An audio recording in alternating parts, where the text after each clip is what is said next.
لدى ذكره والقلب صار مقتلا لذكر الذي طاب الجنان بنشره ومنه ضياء البدر بدرا مكملا فلولاه لا تلفي ليادا فإنه لبدرات هذا الكون إذ كان مرسلا فلولاه لا أرضى حياتي بلحظة فهن بغير المصطفى البدر يهملا ومن بصفات المصطفى آل كله حياة وموتا نال عزا ممجلا مآثير خير الخلق غير محصر فقل فيه ما قد شئت عبدا مفضلا ദഅാനിയ നിങ്ങൾ രണ്ടാളും എന്നെ വിടുക മിൻ സൽമ സൽമയെ പറയുന്നതിനെ തൊട്ട് ലൈല ലൈലയെ പറയുന്നതിനെ തൊട്ട്. രണ്ടാളും എന്നൊരു പ്രയോഗം പൊതുവെ അറബി കവികൾക്കിടയിലുണ്ട്. നിങ്ങൾ എന്നെ വിടൂ, നിങ്ങൾ നിൽക്കൂ, നിങ്ങൾ രണ്ടാൾ എന്ന് പറയുന്നൊരു പൊതു ശൈലി. ഉദാഹരണം പറയാ, 7 സുവർണ ഗീതങ്ങളിൽപ്പെട്ട ഒന്നാണ് ഇംറുൽ ഖൈസിന്റെ മുഅല്ലഖ്. അത് തുടങ്ങുന്നു ഖിഫാന ബുകി മിൻ ദിക്റ ഹബീബിൻ വമൻസിലി ബിസഖ്തിൽ ലിവാ ബൈന അദ്ഖുലി ഫഹൗമലി ഫതുളിഹ ഫൽ മിഖ്റാത് ലം യസ്യഅഫ് റസ്മുഹാ ലിമാ നാസജത്ഹാ മിൻ ജനൂബിൻ വശംഅലി. ഖിഫാ നിങ്ങൾ രണ്ടാളും നിൽക്കുവീൻ, ഇടത്തും വലത്തുമുള്ളവർ എന്നൊരു രീതി ആ നിലക്ക് പറഞ്ഞതായിരിക്കാം. അങ്ങനെ ചില വ്യാഖ്യാതാക്കൾ നിൽക്കൂ വിടൂ അങ്ങനെ തസ്നിയാന്റെ ഉപയോഗിച്ചതാകാം എന്നും അഭിപ്രായപ്പെട്ടിട്ടുണ്ട്. ദ എന്ന വാക്കിന്റെ തസ്നിയത്താണ് എന്ത്? നീ എന്നെ ഉപേക്ഷിക്ക് നിങ്ങൾ രണ്ടാളും ഉപേക്ഷിക്കുവീൻ നീ എന്നെ. എടുത്തും വലത്തുള്ളവരെ ഒന്ന് വിട്ടുതരി എന്നെ. മിൻ സൽമ സൽമയെ പറയുന്നതിനെ തൊട്ട് വലൈല ലൈലയെ പറയുന്നതിനെ തൊട്ടും. അതായത് ഫാജിറാത്തുകളായ പെണ്ണുങ്ങളുടെ ഭംഗിയും അവരുടെ പിന്മുടിക്കെട്ടും അവരുടെ കേശഭാരവും അതിൻ്റെ വലിപ്പത്തരം പറയുകയാണ് കവികൾ ഏത് കാലഘട്ടത്തിലും ചെയ്തത്. ഫാജിറാത്തുകളായ അതിനെന്നെ കിട്ടൂല, അത് നിങ്ങൾ എന്നെ വിട്ടാൽ എനിക്കൊരാളെ പറയാനേ നേരമുള്ളൂ. ആ അർത്ഥത്തിലാണ് കവി വിശദീകരിക്കുന്നത്. മനസ്സിലായില്ലേ? കവികൾ ഏത് കാലഘട്ടത്തിലും പെണ്ണിൻ്റെ മുന്നിലും പിന്നിലും ഓടിയവരാ, ഏത് കാലഘട്ടത്തിലും. അതായത് സർഗസിദ്ധി മനുഷ്യർക്കുണ്ടാവും, പക്ഷെ ആ സർഗസിദ്ധി എങ്ങനെ ഉപയോഗിക്കണം എന്നതിനെക്കുറിച്ച് ജ്ഞാനം ഉണ്ടാവില്ല. ഒന്ന്, അതിൻ്റെ കണ്ടന്റും ഉണ്ടാവില്ല. അമ്പിയാക്കളിലേക്ക് ശ്രദ്ധിച്ചവരെ സംബന്ധിച്ചിടത്തോളം അവർക്ക് നേരം കളയാനില്ല. എന്തുകൊണ്ട്? ഇഷ്ടം പോലെ സമൃദ്ധമായ ഒരു കണ്ടന്റ് അവരുടെ കയ്യിലുണ്ട്, ഇഷ്ടം പോലെ ഉണ്ടാവും. അപ്പം അവരുടെ കവിതകൾ അതിനനുസരിച്ചായിരിക്കും, അവരുടെ രചനകളും എല്ലാം അതിനനുസരിച്ചായിരിക്കും. മനസ്സിലായല്ലോ പറഞ്ഞത്? അതേ സമയത്ത് തത്വചിന്തകന്മാരൊക്കെ ലോകത്ത് വന്നിട്ടുണ്ട്. സമയം വെറുതെ കളഞ്ഞു അവർ. വെറുതെ സമയം കളയാ. പാതി അടഞ്ഞ വാതിൽ പാതി തുറന്നതാണ്. ഒരു തത്വചിന്ത ഞാൻ വായിച്ചതാണ്. പാതി അടഞ്ഞ വാതിൽ പാതി തുറന്നതാണ്, അപ്പോൾ മുഴുവനും അടഞ്ഞ വാതിൽ മുഴുവൻ തുറന്നതാണ്. ഇതൊക്കെ തത്വചിന്ത, ഒരു തത്വചിന്താശകലാണത്. പാതി അടഞ്ഞ വാതിൽ പാതി തുറന്നതാണ്, അപ്പോൾ മുഴുവനും അടഞ്ഞ വാതിൽ മുഴുവൻ തുറന്ന. അതൊക്കെ തത്വചിന്ത. വെറുതെ നേരം കളയാ. മനസ്സിലായില്ലേ? പറഞ്ഞു വളരെ ചിന്തിക്കണം. ബേസ്മെൻ്റ് ഇല്ലാത്ത തത്വചിന്തകൾ. അതുകൊണ്ടാണ് അരിസ്റ്റോട്ടിലിയൻ തത്വചിന്തകളെ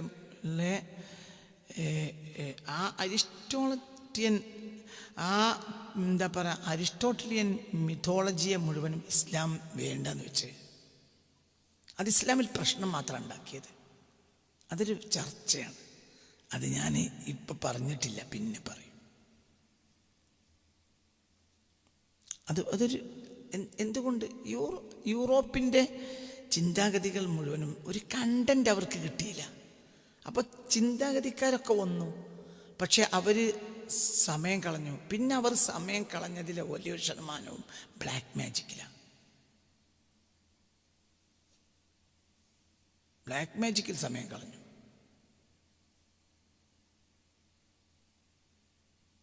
ലോകത്തെ ഏറ്റവും കൂടുതൽ ബ്ലാക്ക് മാജിക്കിനെ വളർത്തിക്കൊണ്ടുവന്നത് യൂറോപ്യർ മാത്രമാണ്. രണ്ടാമത്തെ കൂട്ടരില്ല. അതിൻ്റെ അടിസ്ഥാനത്തിലാണ് സത്യത്തിൽ കെമിസ്ട്രി പോലും വന്നത്. എന്തിനാണ് കെമിസ്ട്രി വന്നത്? കെമിസ്ട്രി വന്നത്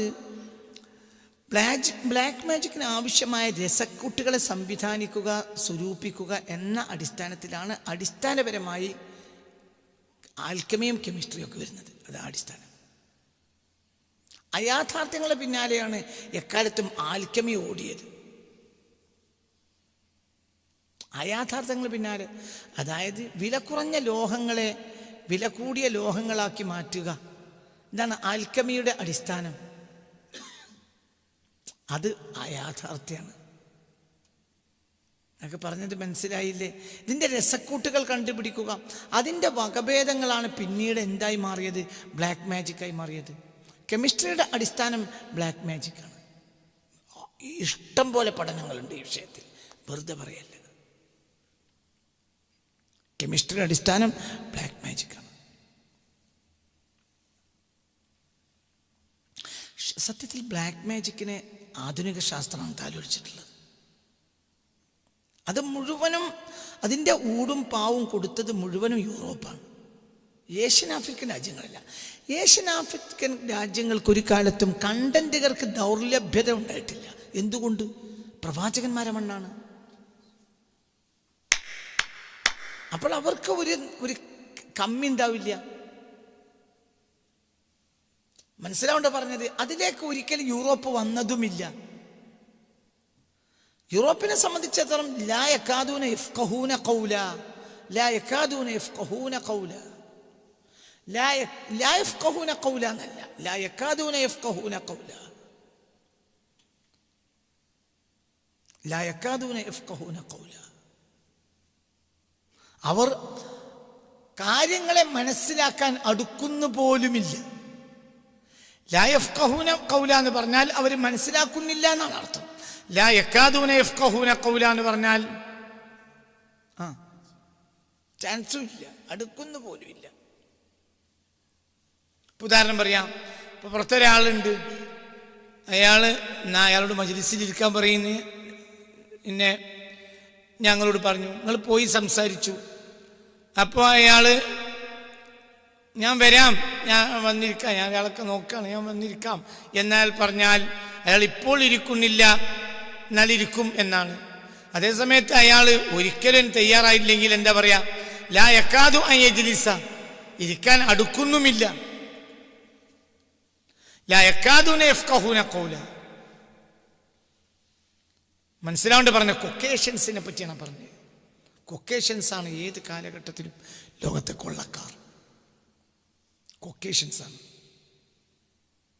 അവർ ഹോമോസാപ്പിയൻസേ അല്ല, അവർ ഹോമോ എറക്ടസ് ആണ്.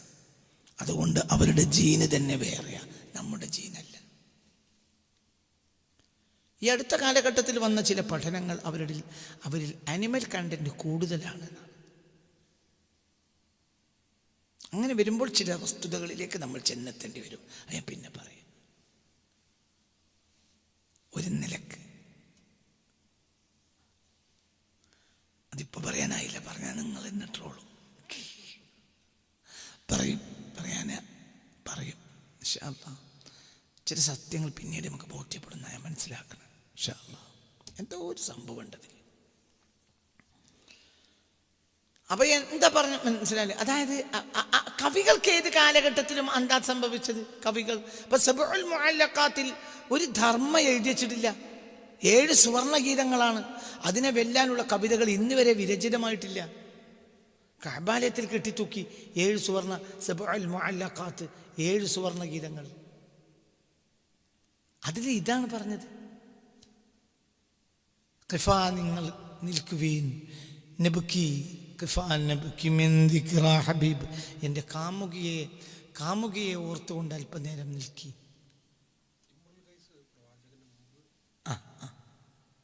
ഒരു നൂറ്റാണ്ടായിട്ടില്ല, 60 വർഷം മുമ്പ് നബിയുടെ സ്വല്ലല്ലാഹു അലൈഹി വസല്ലം ആ ഒരു കാലഘട്ടത്താണ്. ആ കവിതയുടെ ഒരു വല്ലാത്ത കാലഘട്ടമാണ്. ഭാഷ കൊണ്ട് അങ്ങോട്ടും ഇങ്ങോട്ടും അടിച്ചു. അതേസമയത്ത് കണ്ടന്റ് ഒന്നുമില്ല. ചില പ്രഭാഷണങ്ങളില്ലേ, മനസ്സിലായില്ല. ഇപ്പം നമ്മൾ ചില നല്ല ഭംഗിയുള്ള പ്രഭാഷണങ്ങൾ കേൾക്കും. 2 മണിക്കൂർ 3 മണിക്കൂർ പ്രസംഗിച്ചത് എന്താണ് അയാൾ പറഞ്ഞതെന്ന് നമുക്ക് പറയാൻ കഴിയില്ല. 10 മിനിറ്റിന്റെ കണ്ടന്റ് അത്ര ഉണ്ടാവുള്ളൂ.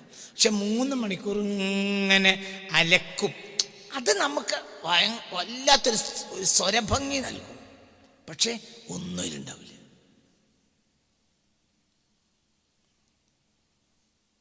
മനസ്സിലായില്ല? ചിന്തിക്കുക. ഒരു പുതിയ ലോകം അങ്ങനെയാണ്. വെറും സ്വരഭംഗി, അതിനപ്പുറം ഒന്നുമില്ല. ഒരു കണ്ടന്റ് അതിലില്ല. ഇതന്നെ സബഉൽ മുഅല്ലഖാത്തും. പിന്നെ അതിലുള്ളത് എന്താണ്? വൈകാരികമായ തൃഷ്ണകൾ, സ്ത്രൈണാഭിനിവേശങ്ങൾ. പുരുഷനെങ്ങനെ പൊക്കുക, പുരുഷനെങ്ങനെ വല്ലാത്തൊരു എന്താ പറയുക, അഭിനിവേശത്തിൻ്റെ ഒരു അതീന്ദ്രിയ ഭാവത്തിലേക്ക് അവനെ കൊണ്ടുപോവുക. അവരെ മുടിക്കെട്ടും അവരെ കാര്യം. ലൈല വമാ ലൈല വലം ആറ മിസ്ലഹാ ബൈന السما والارض ذات عقاصي. ലൈല ലൈല വമാ ലൈല, ഇതാണ് ലൈല. വലം അറ മിസ്ലഹാ, അവളെപ്പോലെ ഒരാളെ ഞാൻ കണ്ടിട്ടില്ല.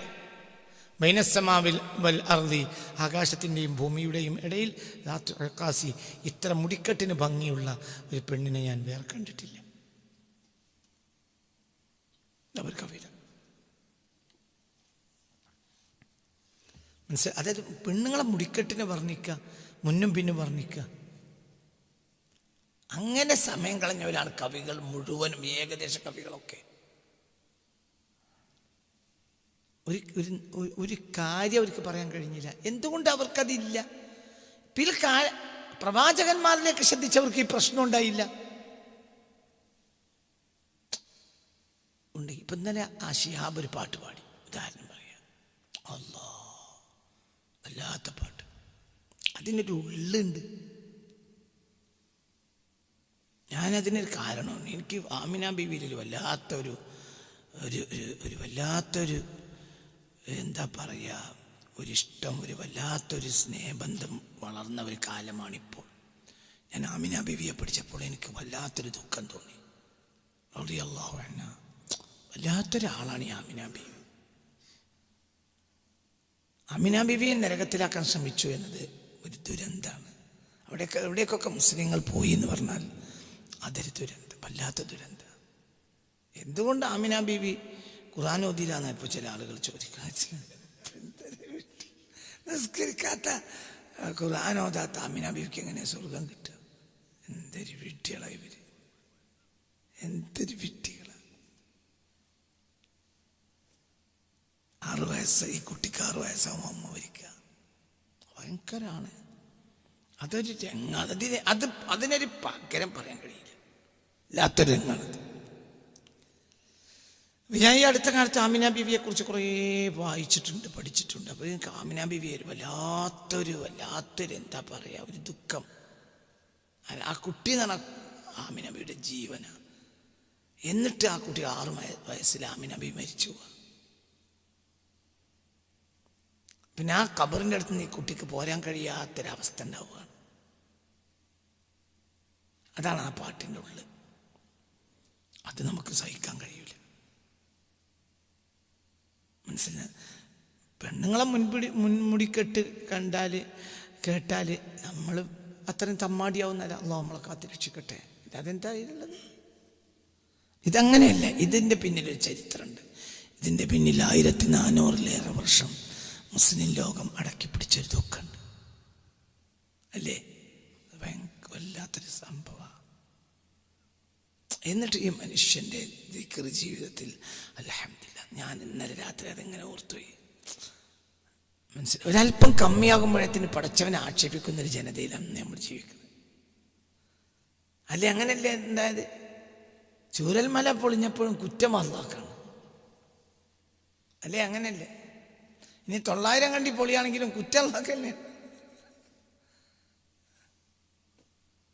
ഇനിയിപ്പം എന്താ പറയുക മുല്ലപ്പെരിയാണ് നടക്കട്ടെ, അപ്പോഴും പടച്ചോനെ കുറ്റം പറയാനാണ് നോക്കുന്നു. വല്ലാത്തൊരു ലോകം. അതേ സമയത്തൊരു മനുഷ്യൻ ജനിക്കുന്നതിന് മുമ്പ് ഗർഭത്തിലിരിക്കവേ ബാപ്പ മരിച്ചു. പിന്നെ 6ാമത്തെ വയസ്സിൽ എല്ലാമായി ഉമ്മ മരിച്ചു. ഉമ്മ എന്ന് പറഞ്ഞ വല്ലാത്ത ഇഷ്ടമാണ്. പിന്നെ 8ാമത്തെ വയസ്സിൽ ആയപ്പോഴത്തിന് ആരും മരിച്ചു, വല്യപ്പി മരിച്ചു. പിന്നെ ദരിദ്രനായ അബൂ താലിബിൻ്റെ വീട്ടിൽ സംരക്ഷിക്കപ്പെടുക. ദരിദ്രൻ തന്നെ പറയാം, കുറെ കുട്ടികളുണ്ട്, വേണ്ടത്ര ഒന്നുമില്ല. ആ വീട്ടിലെ ദാരിദ്ര്യം മാറ്റാൻ വേണ്ടി പിന്നെ ഒട്ടകം മേക്കാനോ ആടുമേക്കാനും പോവാം. മനസ്സിലാവേണ്ട പറഞ്ഞു. ഈ മനുഷ്യൻ്റെ ആയുസ് മുഴുവനും പറഞ്ഞ വാക്ക് അൽഹംദുലില്ലാ, അൽഹംദുലില്ലാ, അൽഹംദുലില്ലാ, നിനക്കാണ് സർവസ്തുതി എന്ന്. അവിടെ നമ്മൾ മനുഷ്യനെ കാണും. നമുക്ക് നിറച്ച് തരിക, നിറച്ച്. ഈ പറഞ്ഞവർക്ക് ബാപ്പ ഉണ്ട്, ഉമ്മ ഉണ്ട്, ഭാര്യ ഉണ്ട്, കുട്ടിയുണ്ട്, എല്ലാം ഉണ്ട്, എല്ലാം ഉണ്ട്, എല്ലാം. തന്നെക്കാൾ 15 വയസ്സ് പ്രായമുള്ള 3 കുട്ടികളെ, ഒരഭിപ്രായം 5 കുട്ടികളെ പ്രസവിച്ച ഒരു പെണ്ണിനെ ആദ്യം കല്യാണം കഴിക്കുന്നത്. നിങ്ങളത് ആലോചിച്ച് നോക്ക്.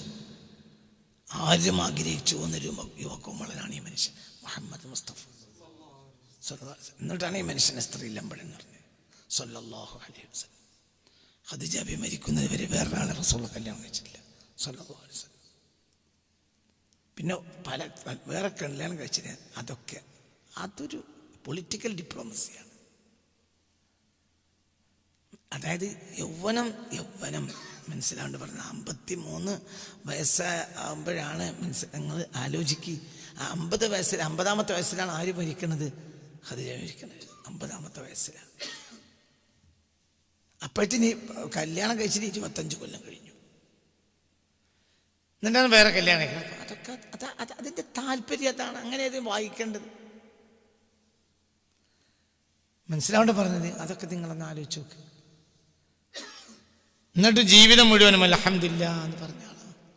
വിഷയത്തിലേക്ക് തിരിച്ചു വരിക. അപ്പോൾ ഇതന്നെ ആവശ്യമില്ലാത്ത കാര്യങ്ങളിലാണ് ഏത് കാലഘട്ടത്തിലും കവികൾ സംസാരിച്ചത്. വെറുതെ ആവശ്യമില്ലാത്ത വിഷയങ്ങൾ സംസാരിച്ചു. ആവശ്യമേയില്ല, ഒരാവശ്യവുമില്ലാത്ത വിഷയങ്ങളിലാണ് സംസാരിച്ചത്. ഒന്ന്. പിന്നെ ഞാൻ പറഞ്ഞതുപോലെ തന്നെ അതിന് പ്രധാനപ്പെട്ട കാരണം എന്താണ്? നിറഞ്ഞു കിടക്കുന്ന ഒരു സമൃദ്ധിയിലേക്ക് ചിന്തിക്കാൻ കവികളും ചിന്തകന്മാരും തയ്യാറായില്ല. അപ്പോൾ പിന്നെ അവർക്ക് വിഷയദാരിദ്ര്യം വന്നു. ഇപ്പം നമ്മളെപ്പോലത്തെ ആളെ സംബന്ധിച്ച് എനിക്കൊരു സ്വരഭംഗിയില്ല, ഞാനങ്ങനെ ഒരു വലിയ വിദ്യാഭ്യാസ വിചക്ഷണനോ അതൊന്നുമല്ല. പിന്നെന്താ വിഷയത്തിന് കമ്മില്ലാത്തത്? അത്രയും വലിയ ഒരു ബഹർ പോലെയുള്ള ഒരു സത്യത്തിലേക്ക് പടച്ചവൻ നമ്മളെ തല തിരിച്ചു വെച്ചു. അപ്പോൾ എടുത്താലും തീരൂല.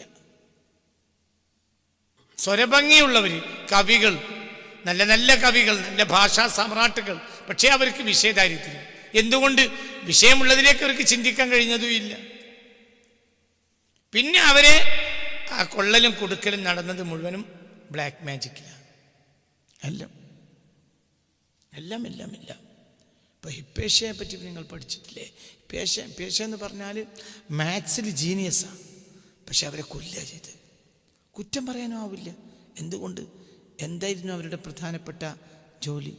ബ്ലാക്ക് മാജിക്കിൽ പഠനം നടത്തുക. മാത്സ് ഈ കാലം വരെ കണ്ടതിൽ വെച്ച് ഏറ്റവും വലിയ ജീനിയസാണ് ഹിപ്പേഷ്യ. പക്ഷെ ബ്ലാക്ക് മാജിക്കിലാണ്. അതുകൊണ്ടാണ് അവരെ റോമക്കാർ കൊന്നത്. അങ്ങനെയൊക്കെ ഉണ്ടായിട്ടുണ്ട്. ബ്ലാക്ക് മാജിക്ക് എല്ലാവർക്കും അത് തന്നെ പണിയാവും.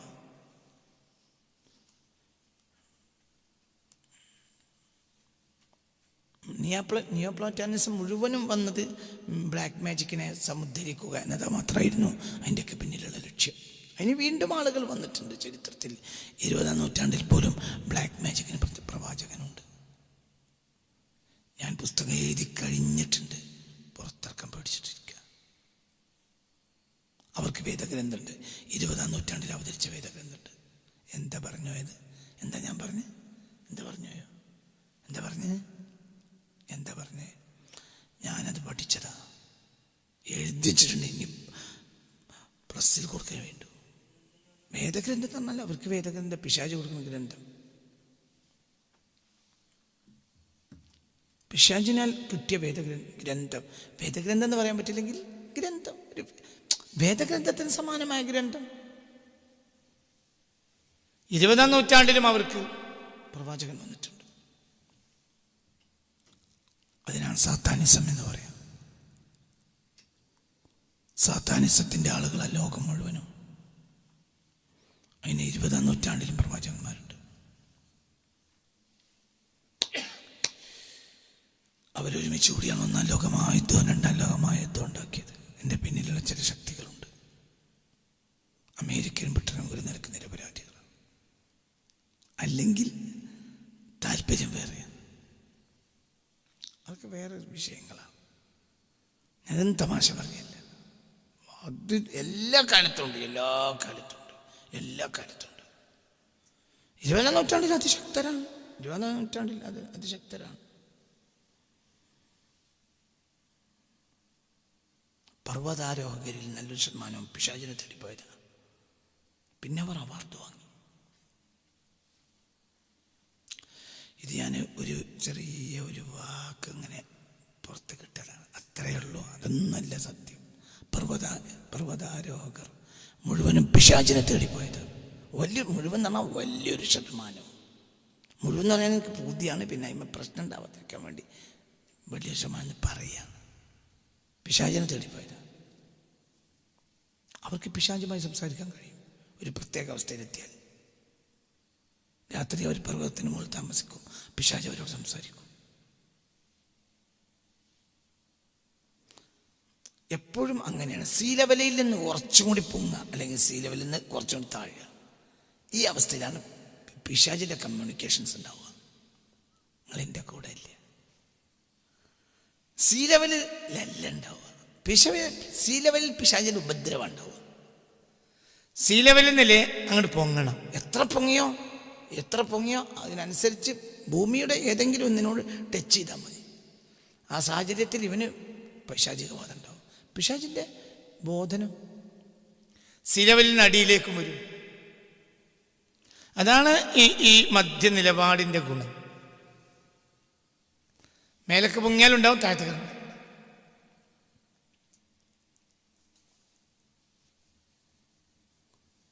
അല്ല. ഞാൻ പറയട്ടെ, ജെയിംസ് കാമറൂണ് വർഷങ്ങളോളം എന്തിനാണ് കടലിനടിയിലേക്ക് പോയത്? എന്നിട്ടാണല്ലോ അവതാർ ഉണ്ടാക്കിയത്. എന്തിന്? അതിൻ്റെ കൂടെ ഇല്ല. എന്നൊക്കെ പറഞ്ഞത് മനസ്സിലായോ? ആദർ സി ക്ലാർക്കിനെ കൊണ്ടുപോയി ശ്രീലങ്കയിൽ ആധുനികതയുടെ ഒരു നിലക്ക് പിതാവ് എന്ന് പറയാവുന്ന ഒരാളാണ് ആദർ സി ക്ലാർക്ക്. അറിയാലോ, ഇദ്ദേഹം അവസാനം ശ്രീലങ്കയിൽ പോവുക. എന്നിട്ട് ശ്രീലങ്കയിൽ അദ്ദേഹത്തിൻ്റെ ഭൃത്യർ കൊണ്ടുപോയി നേരം വെളുത്താൽ അതിരാവിലെ കൊണ്ടുപോയി കടലിലിടും. കടലിനടിയിലേക്ക് പോകും. എത്ര കൊല്ലാണ് അങ്ങനെ ജീവിച്ചത് കടലിനടിയിൽ?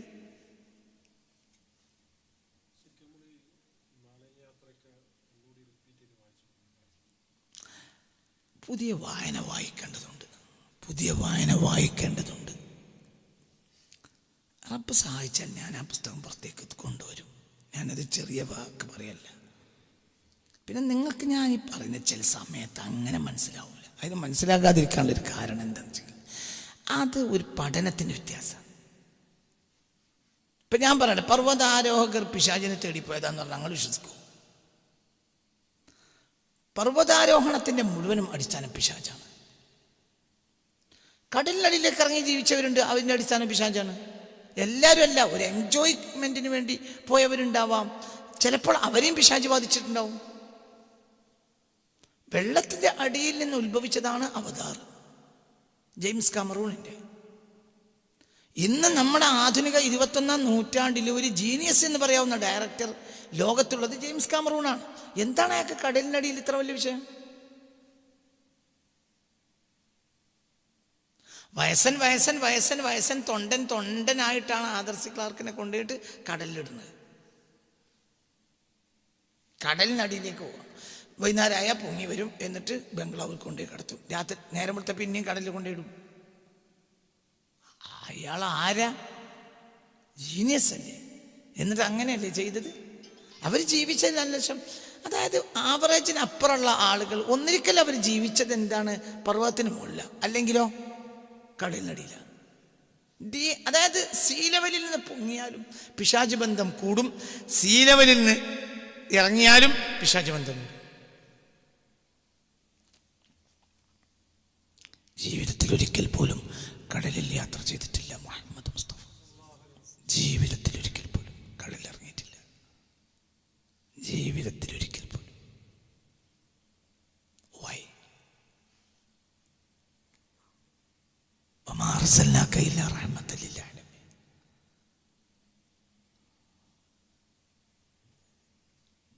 കടൽ യാത്ര അശുദ്ധം, വ്യക്തിത്വത്തെ അശുദ്ധമാക്കുമെന്നാണ് പഴയകാല ഹൈന്ദവ വിശ്വാസം. നമ്മുടെ കവി ഉണ്ടായിരുന്നു, കവിയോ ചിത്രകാരൻ, ആരാ?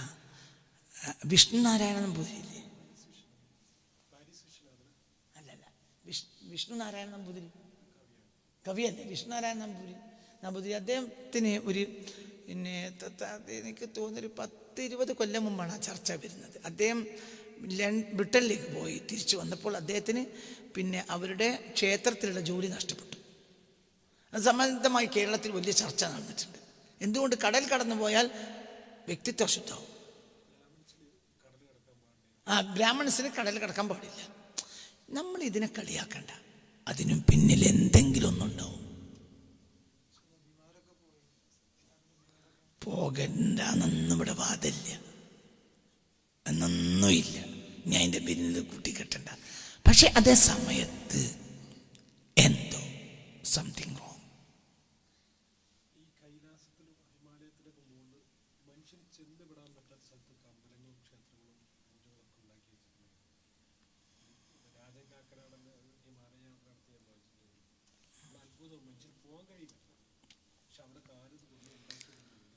വളരെ ചിന്തിക്കണം. ഇതിലൊക്കെ ചിന്തിക്കാൻ ധാരാളമുണ്ട്. നിങ്ങൾ വിചാരിക്കുന്ന എൻ്റെ മനുഷ്യനൊക്കെ നന്നായി എന്നല്ല. ഒരിക്കലും മനുഷ്യൻ നന്നായില്ല. മനുഷ്യൻ നന്നാവില്ല. മനുഷ്യൻ നന്നാവുകയില്ല ഒരിക്കലും. മനുഷ്യൻ എത്ര പുരോഗതിയിലേക്ക് പോകുന്നു അത്ര അവൻ അധോഗതിയിലേക്ക് പോകും. അവനെ ചിന്തയെ നശിപ്പിക്കും. എന്താണ് ഈ അവതാർ എന്നൊരു ഫിലിമിൻ്റെ മെസ്സേജ്? എന്താ? What is the message of Avatar? എന്തായാലും മെസ്സേജ് എന്തായാലും നമുക്ക് പഠിക്കാനുള്ളത്? എന്താണ് അതിൻ്റെ മെസ്സേജ്? എന്താണ് അതിൻ്റെ മെസ്സേജ് പറയുന്നത്? അവതാർ എന്നതിൻ്റെ മെസ്സേജ് എന്താണ്? നിങ്ങൾക്കൊരു മെസ്സേജ് വേണ്ടേ? ഒരു കലയെന്നൊരു മെസ്സേജ് വേണ്ടേ? ഒരു കവിതയെന്നൊരു മെസ്സേജ് വേണ്ടേ?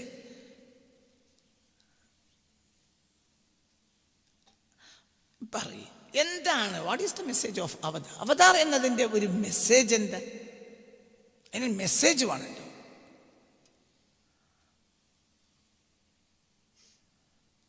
എന്താ മെസ്സേജ്? നമുക്ക് അപ്രാപ്യമായ ഒരു ലോകത്തേക്ക് നമ്മുടെ ആത്മാവിനെ കണക്ട് ചെയ്യുക. ഇതാരുടെ പണിയാ? ഇത് മനുഷ്യൻ്റെ പണിയല്ല.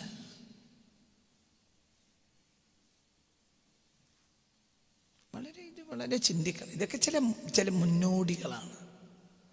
ചില കാര്യങ്ങളെ സാധാരണത്വത്തിലേക്ക് കൊണ്ടുവരിക, അസാധാരണമായ കാര്യങ്ങളെ സാധാരണത്വത്തിലേക്ക് കൊണ്ടുവരിക. ചില സമയങ്ങൾ, ചില സ്ഥലങ്ങളിൽ അവളൊക്കെ പിശാച് പെട്ടെന്ന് വരും. ചില സമയങ്ങൾ, ചില സ്ഥലങ്ങൾ അങ്ങനെയാണ്.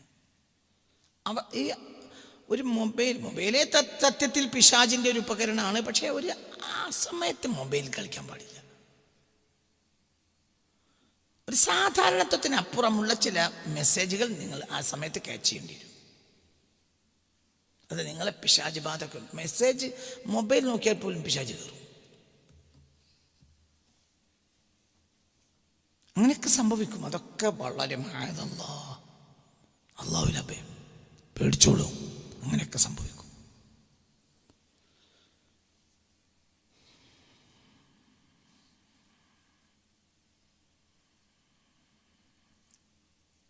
ഒരു 15 കൊല്ലം മുമ്പാണ്, 10 കൊല്ലം മുമ്പ്, 10 കൊല്ലം മുമ്പ് ഞാൻ രാത്രി യാത്ര ചെയ്ത് വരിക, കൊടുങ്ങല്ലൂരിൽ നിന്ന് വരിക. അങ്ങനെ വന്നപ്പോൾ ഡ്രൈവർക്ക് ഉറക്കം വന്നു. അപ്പോൾ ഡ്രൈവർക്ക് ഉറക്കം വന്നപ്പോൾ പിന്നെ ഡ്രൈവർ പറഞ്ഞു, ഞാനൊരു 10 മിനിറ്റ് ഒന്ന് കിടക്കട്ടെ. കിടക്കാമെന്ന് പറഞ്ഞു. അങ്ങനെ ഏകദേശം പിന്നെ എന്താ പറയുക, ഭാരതപ്പുഴ കടന്നിട്ടുണ്ട്. അങ്ങോട്ട് കയറിയില്ല. ഒരു സ്ഥലത്ത്, ഒരു വിജനമായ സ്ഥലത്ത് വണ്ടി നിർത്തി.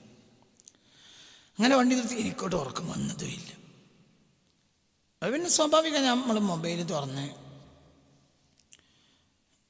നോക്കി. അപ്പം എന്തോ യൂട്യൂബ് തുറന്നെന്നാണ് എനിക്ക് തോന്നുന്നത്. അപ്പോഴത്തിന് ഒരു പിശാചിൻ്റെ എന്താ പറയുക, ഒരു പിശാചിൻ്റെ ഒരു സിഗ്നലുള്ള ഒരു ഇത് വന്നു. ഞാൻ അവിടുന്ന് നീക്കി. വീണ്ടും അതേപോലത്തെ വേറൊരു സാധനം നീക്കി. പിന്നെ അതിനെ ഓഫ് ചെയ്തു. അവനെ വിളിച്ചു, കുറച്ചുകൂടി മുന്നോട്ട് പോകാമെന്നോ. അവിടുന്ന് പോയി. എൻ്റെ ജീവിതത്തിൽ മറക്കാൻ കഴിയാത്ത അനുഭവം.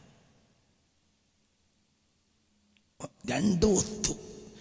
ഇതും പിശാചിൻ്റെ സാധനമാണ്, സമയം പിശാചിൻ്റെതാണ്, സ്ഥലം അതായിരിക്കും. സുബഹ നിസ്കാരത്തിന് പ്രയാസം നേരിട്ടപ്പോൾ ഹബീബായ നബി സല്ലല്ലാഹു അലൈഹി വസല്ലം പറഞ്ഞു, ഖൂമു, എണീക്ക്, ഇവിടുന്ന് പോവാ, ഫഇന്നഹു വാദി ശൈത്താൻ, ഇത് പിശാചിൻ്റെ താഴ്വരയാണ്. അപ്പം എല്ലാ സ്ഥലവും ഒരുപോലെയല്ല. താഴ്വര എന്ന വാക്കാണ് പ്രയോഗിച്ചത്. അങ്ങനെ പ്രയോഗിച്ചതും അങ്ങനെയാണ്. ഞാനിന്ന് തൽക്കാലങ്ങളൊരു കുന്നിൻ്റെ മുകളിൽ കയറിലോ പാർക്കലോ ഒന്നല്ല. മനുഷ്യന് സ്പർശമില്ലാത്ത വിജനമായ പർവ്വതത്തിൻ്റെ മുകളിലേക്ക് പോവുക. മനുഷ്യന് ആവശ്യമില്ലാത്ത ഒരവസ്ഥയിലേക്ക്, വെള്ളത്തിലേക്ക് താഴെ ഇറങ്ങുക. പിന്നെ വെള്ളം ഒരു ആവശ്യത്തിനല്ലാതെ ഉപയോഗിക്കാൻ പാടില്ല. വെള്ളത്തിൽ ഇറങ്ങേണ്ട ആവശ്യമില്ല. അപ്പോൾ പിന്നെ അവിടെ സ്വാധീനിക്കുന്നത് മനസ്സിലായില്ല. ഹബീബായ നബി പറഞ്ഞില്ലേ, ഇന്ന ഫിൽ മാഇ ലശൈത്വാനൻ, വെള്ളത്തിൽ പിശാചുണ്ട്, വെള്ളത്തിൽ പിശാചുണ്ട്. യുഖാലു ലഹു വലഹാൻ, വലഹാൻ എന്നാണ് ആ പിശാചിൻ്റെ പേര്. സൂക്ഷിക്കണം, വെള്ളം അമിതമായി ഉപയോഗിക്കരുത്. സാധാരണ പോലും വെള്ളം അമിതമായി ഉപയോഗിക്കാൻ പാടില്ല. എന്തുകൊണ്ട്? ഒരു പൈശാചിക സ്വാധീനം ഉണ്ടാവും.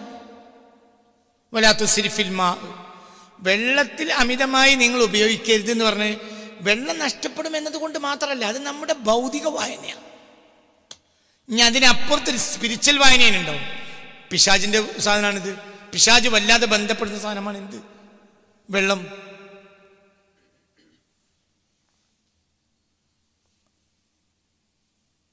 നിങ്ങൾക്ക് പറഞ്ഞത് മനസ്സിലായില്ലേ? തോട്ടിലേക്ക് കളിക്കാൻ പോയ കുട്ടികൾ തിരിച്ചു വന്ന എന്തെങ്കിലും രാത്രി അസ്വാലിസ്യോ ഉറക്ക വരാതിരിക്കോ മറ്റെന്തോ വല്യമ്മ പറയും, എന്ത്, ഞാൻ തോട്ടി ചാടിയപ്പോഴേ വിചാരിച്ചു എന്തെങ്കിലും കൊണ്ടേ പോരുള്ളൂ.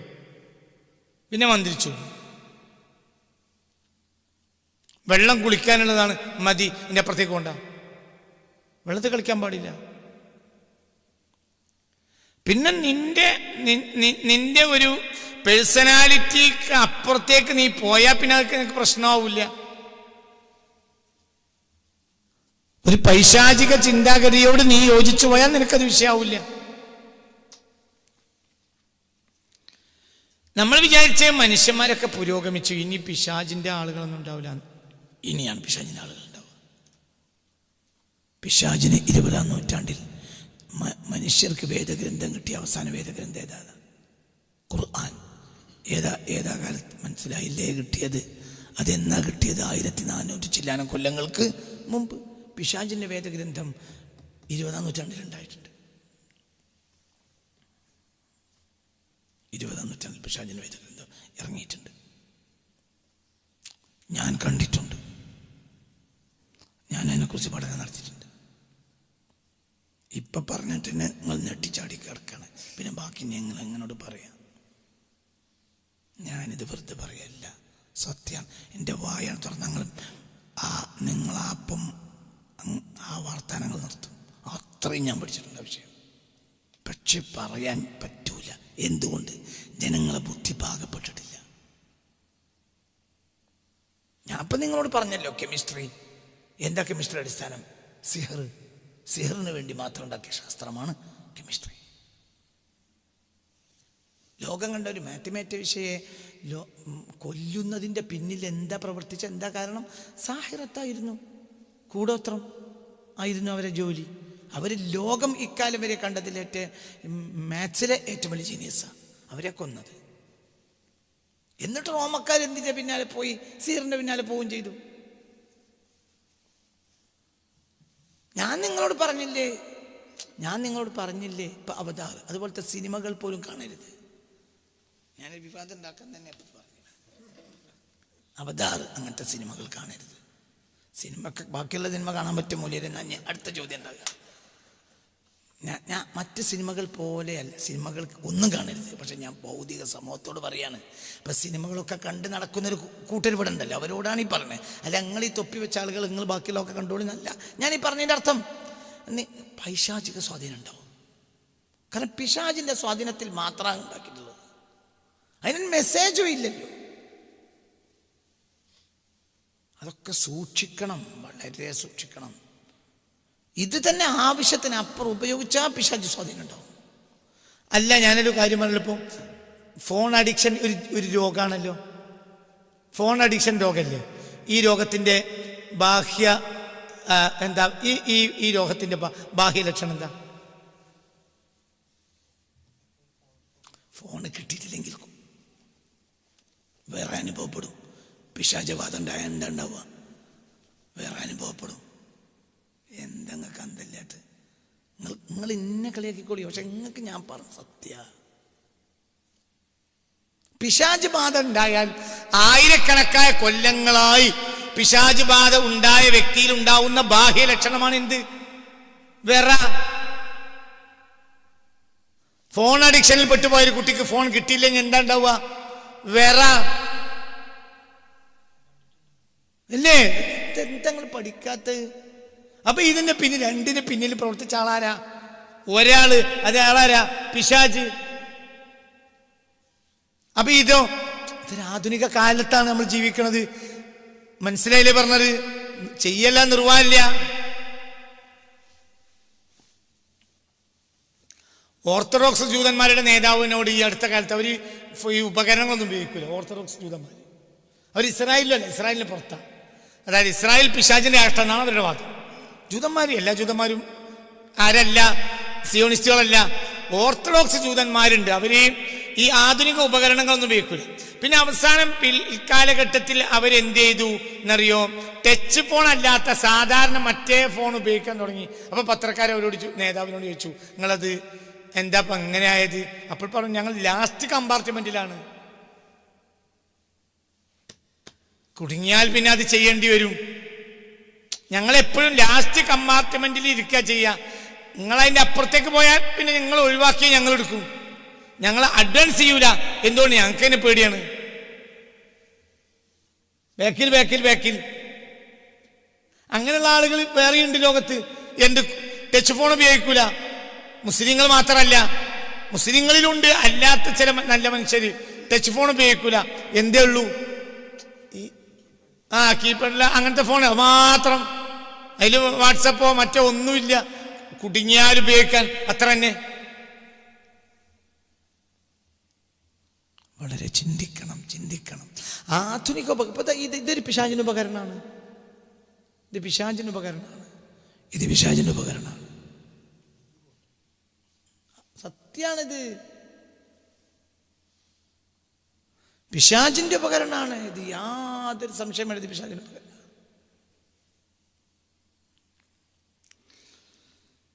ഇത് പിശാച പറഞ്ഞു കൊടുത്തത്. പിശാചാണ് ഇതിന്റെ നൂതന വിദ്യകൾ വരെ കൈമാറിയത്. പിശാചായിരിക്കും.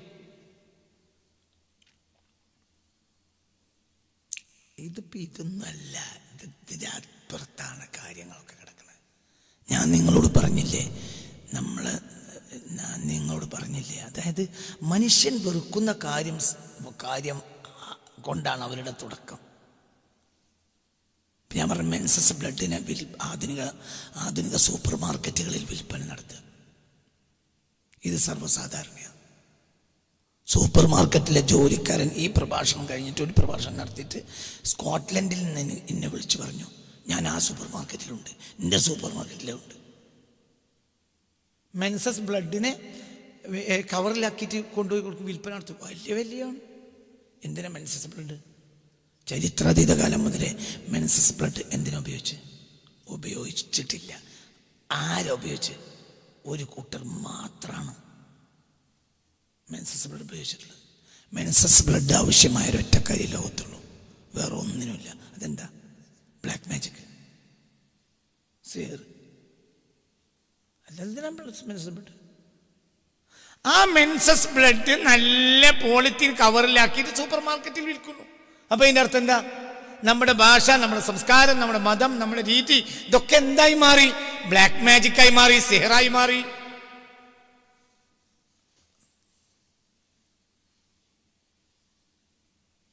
വളരെ ചിന്തിക്കുക. ഇതൊന്നുമല്ല പറയാനുള്ളത്,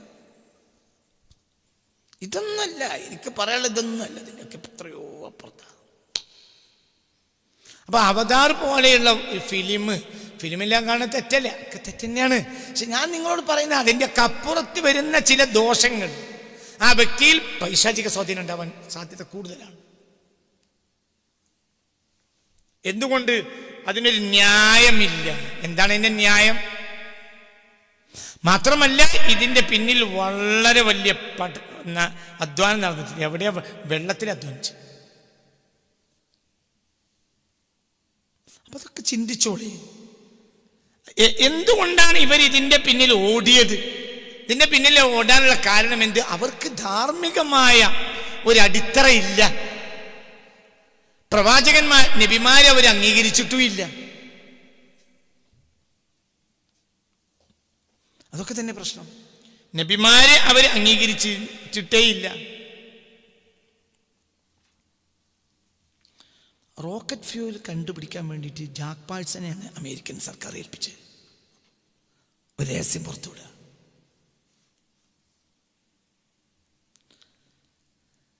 സാധാരണ വിമാനത്തിൻ്റെ ഫ്യൂലല്ല എന്തിൻ്റെത്?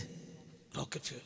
റോക്കറ്റ് ഫ്യൂൽ കണ്ടുപിടിക്കാൻ വേണ്ടിയിട്ട് അമേരിക്കൻ സർക്കാർ ഏൽപ്പിച്ചത് 1930-40 മനസ്സിലായില്ലേ?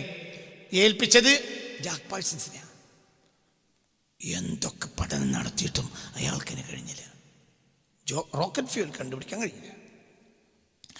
ഇന്ന് കാണുന്ന ഈ സംവിധാനങ്ങളുടെ എല്ലാം അടിസ്ഥാനമാണ് റോക്കറ്റ്. ഇപ്പൊ നമ്മൾ ഈ കാണുന്ന ഇതിന്റെ എല്ലാം അടിസ്ഥാനം, ഇതൊക്കെ ഇവിടെ ഉണ്ടായത് എന്തുകൊണ്ടാണ്? റോക്കറ്റ് വിക്ഷേപണം നടന്നതുകൊണ്ടാണ്. അത് ഉപഗ്രഹങ്ങൾ, മനസ്സിലായില്ലേ? സാറ്റലൈറ്റ് സംവിധാനങ്ങളൊക്കെ ഉണ്ടായത് കൊണ്ടാണ് ഇവിടെ എന്തുണ്ടായത്.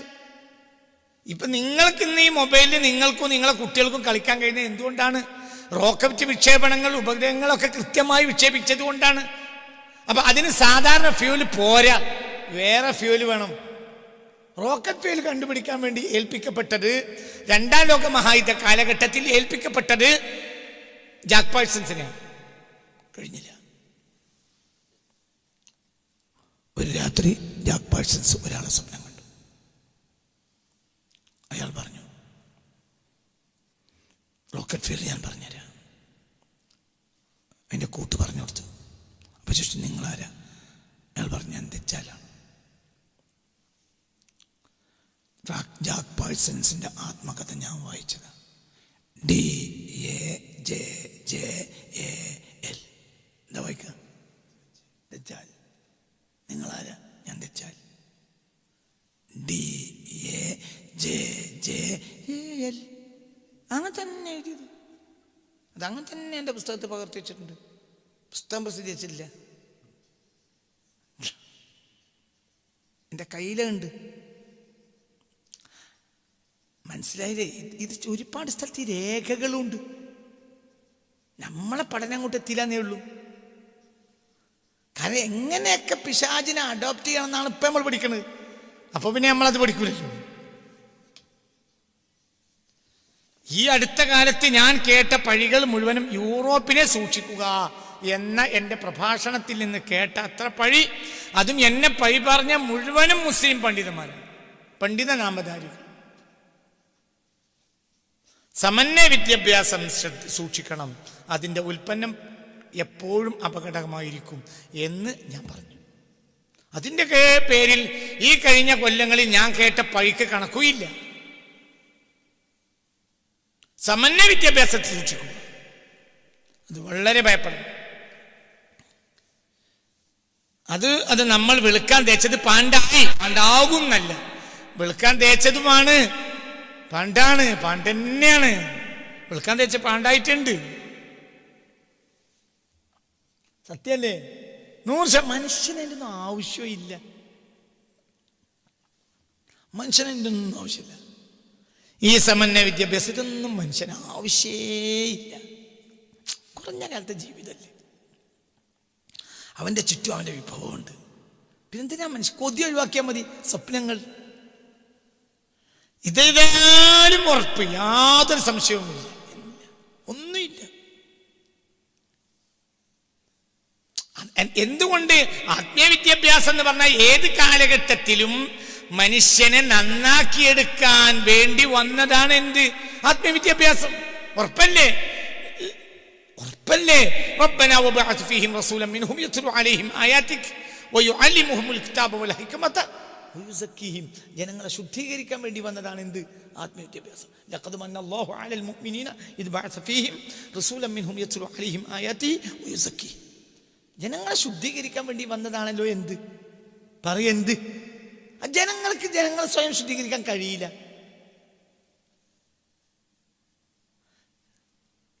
അതൊരിക്കലും കഴിയും. ഉദാഹരണം പറയാം, ഇത് കമ്പനി ഇറക്കി. ഇനി കമ്പനിയുടെ ഒരു ബാധ്യതയാണ് എന്ത്? ഇതെങ്ങനെ പ്രവർത്തിക്കണം എന്നതിൻ്റെ കാറ്റലോഗ് ഇറക്കുക എന്നൊരു കമ്പനിയുടെ ബാധ്യതയാണ്.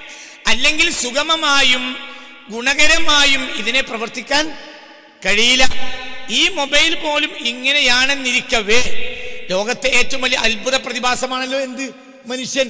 അവനെ എങ്ങനെ പ്രവർത്തിപ്പിക്കണം എന്ന് അവന്റെ സംവിധായകൻ, സ്രഷ്ടാവ് സംവിധാനിച്ചതാണ് എന്ത്? മതം. അത് ആത്മീയ വിദ്യാഭ്യാസമാണ്. അപ്പോഴാണ് രാഷ്ട്രീയമുള്ളൂ. എന്താണ് രാഷ്ട്രീയം? റബ്ബനാ ആതിനാ ഫിദ്ദുനിയ ഹസന വഫിൽ ആഖിറതി ഹസന. ഇതന്നെ രാഷ്ട്രീയം. പിന്നെ ബാപ്പാക്ക്, ഉമ്മാക്ക്, നൈബറിന്, കസിന്, ഒന്നും അയൽവാസി, നാട്ടുകാർക്ക് ആർക്കും ഇവനെ കൊണ്ടൊരു വിഷമുണ്ടാവരുത്.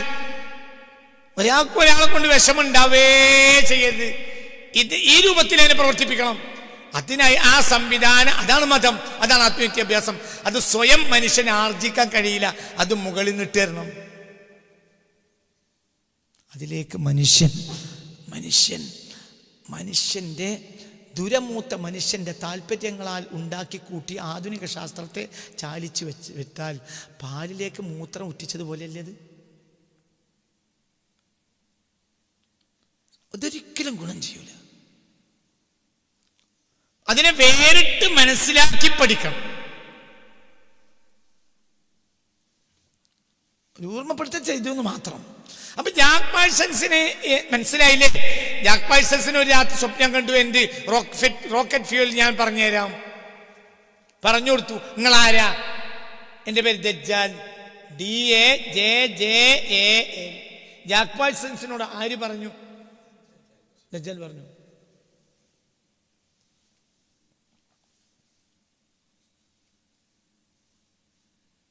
സത്യാണ്. പിന്നെ ജാക്ക് പാഴ്സൺസ് ഒരു പ്രത്യേക കളത്തിൻ്റെ ഉള്ളിൽ കിടന്ന് അദ്ദേഹം റോക്കറ്റ് ഫ്യൂൽ ലോകത്തിന് കൈമാറി. അയാൾ ദൗത്യം അവസാനിച്ചു. ഈ യുവാവ്, ഈ മധ്യവയസ്കൻ അല്ലെങ്കിൽ യുവാവായ മനുഷ്യൻ പിന്നീട് ഒരു കളം വരച്ചിട്ട് ആ കളത്തിൻ്റെ നടുവിൽ മരിച്ചു കിടക്കണ ആ ലോകം കണ്ണ്. എന്താണ് ചെയ്തത് അറിയൂല.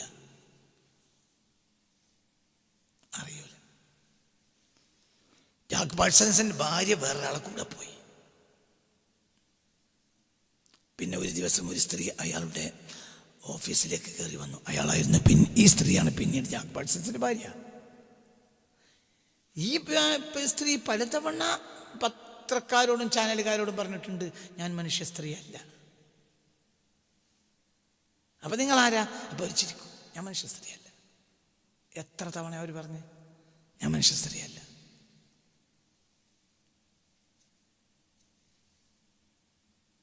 മനസ്സിലായില്ല.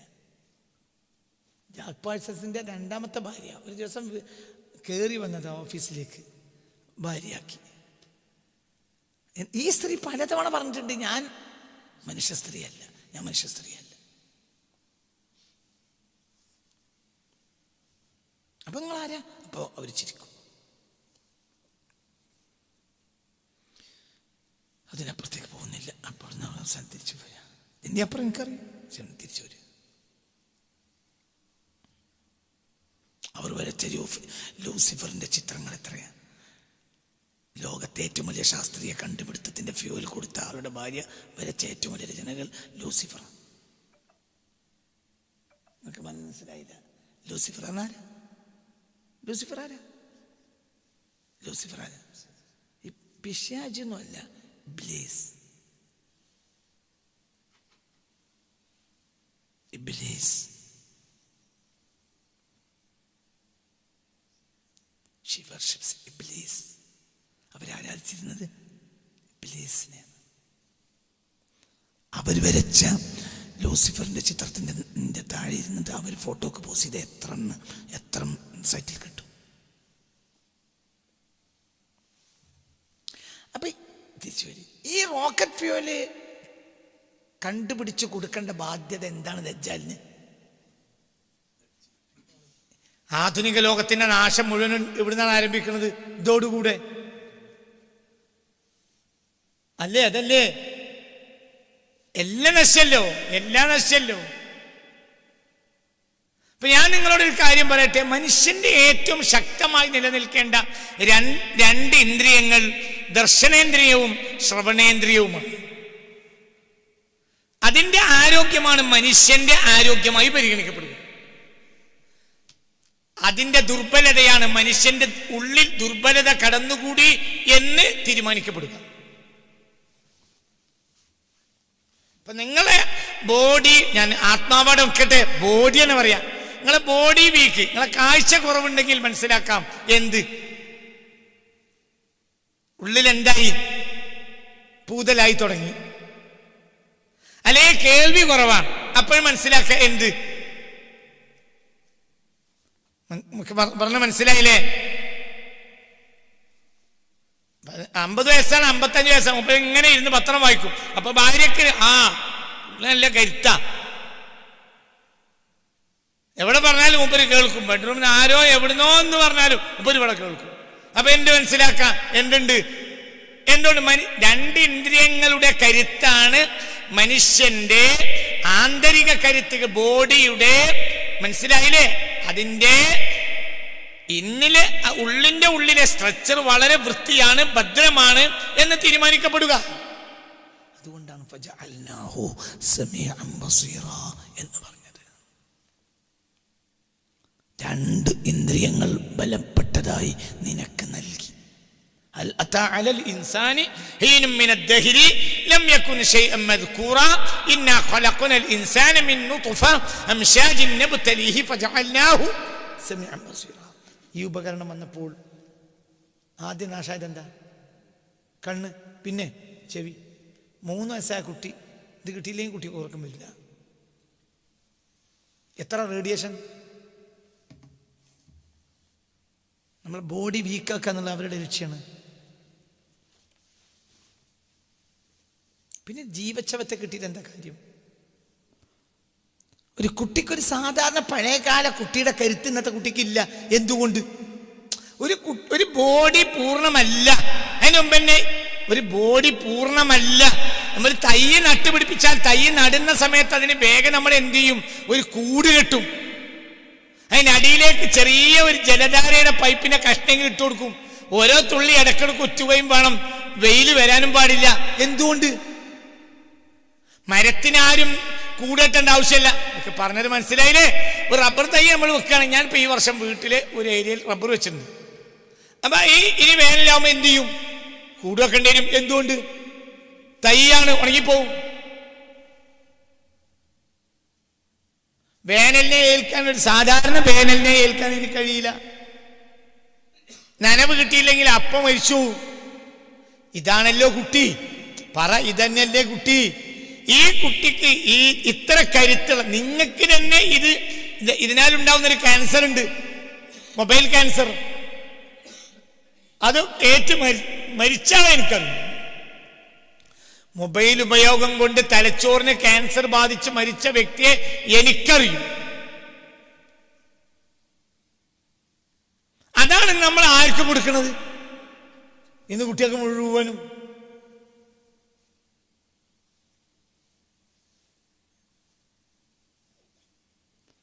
ഇപ്പൊ ആപ്പിൾ ഫോണിന്റെ നിർമ്മാതാവാണ്, അതിന്റെ സംവിധായകനാണ് ആര്? Steve jobs. സ്റ്റീവ് ജോബ്സ് പറഞ്ഞിട്ടുണ്ട് 15 വയസ്സാകാതെ കുട്ടികൾക്ക് മൊബൈൽ കൊടുക്കരുത്. ഞാൻ എൻ്റെ കുട്ടികൾക്ക് കൊടുത്തിട്ടില്ല, മൂപ്പര് കൊടുത്തിട്ടില്ല. നമ്മൾ കുട്ടികൾക്ക് പ്രസവിക്കണമ്പോ തന്നെ കൊടുക്കും. ലോകത്തെ ഏറ്റവും വലിയ മൊബൈൽ കമ്പനിയായ ആപ്പിൾ കമ്പനിയുടെ സംവിധായകനാണ് മരണപ്പെട്ടു പോയ സ്റ്റീവ് ജോബ്സ്. ശരി, സ്റ്റീവ് ജോബ്സിന് എങ്ങനെയാണ് ആപ്പിൾ സംവിധാനത്തിന് കഴിഞ്ഞത്? അതറിയോ? ആപ്പിൾ ഫോൺ സംവിധാനത്തിന് സ്റ്റീവ് ജോബ്സിന് കഴിയാനുള്ള കാരണം അറിയോ? അറിയില്ലെങ്കിൽ ഞാൻ പറയാം, ഞാനല്ലേ മൊയ്ലിയേര്. നിങ്ങളെപ്പോലത്തെ ഒരു പറയണ്ടാണ്, ഞാനെന്തിനാ പറയുന്നത്? നിങ്ങളാ പറയണ്ടത്. എന്താ കാരണം അറിയോ? അദ്ദേഹം LSD അടിമയായിരുന്നു. മയക്കുമരുന്നിന്റെ അക്കാലത്തുണ്ടായ ബോധോദയത്തിൽ നിന്നാണ് ഫോൺ ഉണ്ടാക്കിയത്. എന്താ പറഞ്ഞോയോ? ആണുങ്ങളുണ്ടെങ്കിൽ പറയും അതല്ല എങ്കിൽ എൻ്റെ വീട്ടിൽ ഞാൻ അടിമയാവും. റാമത്തുള്ള പഠിച്ചു പറയാ. എന്താ പറഞ്ഞ? ലോകത്തെ ഏറ്റവും വലിയ മൊബൈൽ അടക്കം, മൊബൈലും അതുപോലത്തെ ഒരുപാട് ഉപകരണങ്ങൾ ഉണ്ട്. പ്രധാനപ്പെട്ട ഉപകരണം ആപ്പിളിൻ്റെ. ആപ്പിൾ കമ്പനിയുടെ സംവിധായകനാണ് ആര്? Steve jobs. സ്റ്റീവ് ജോബ്സ് ഇതിന് കഴിഞ്ഞത് അദ്ദേഹത്തിന് എന്ത് അടിമയായിരുന്നു? മയക്കുമരുന്നിൻ്റെ അടിമയായി കിടക്കുന്ന കാലത്ത് ഉണ്ടായ ബോധോദയാണ് ഈ ഫോൺ ഉണ്ടാക്കിയത്. അപ്പോൾ ബോധം കൊടുക്കുന്ന ആളാരാ? മയക്കുമരുന്നിന് അടിമപ്പെട്ടു പോയൊരു മനുഷ്യനെ സ്വാധീനിക്കണ ആരാ? ശൈത്താനല്ല. ആരാ? LSDയുടെ അടിമയായിരുന്നു ആര്? Steve jobs. അക്കാലത്തുണ്ടായ ചിന്തയിൽ നിന്നാണ് എന്തുണ്ടായത്? ഞാൻ മയക്കുമരുന്നിന് അടിമപ്പെട്ട കാലമാണ് എന്നെ ഏറ്റവും വലിയ കണ്ടുപിടുത്തങ്ങൾക്ക് സ്വാധീനിച്ചത് സ്റ്റീവ് ജോബ്സ് പറഞ്ഞിട്ടുണ്ട്.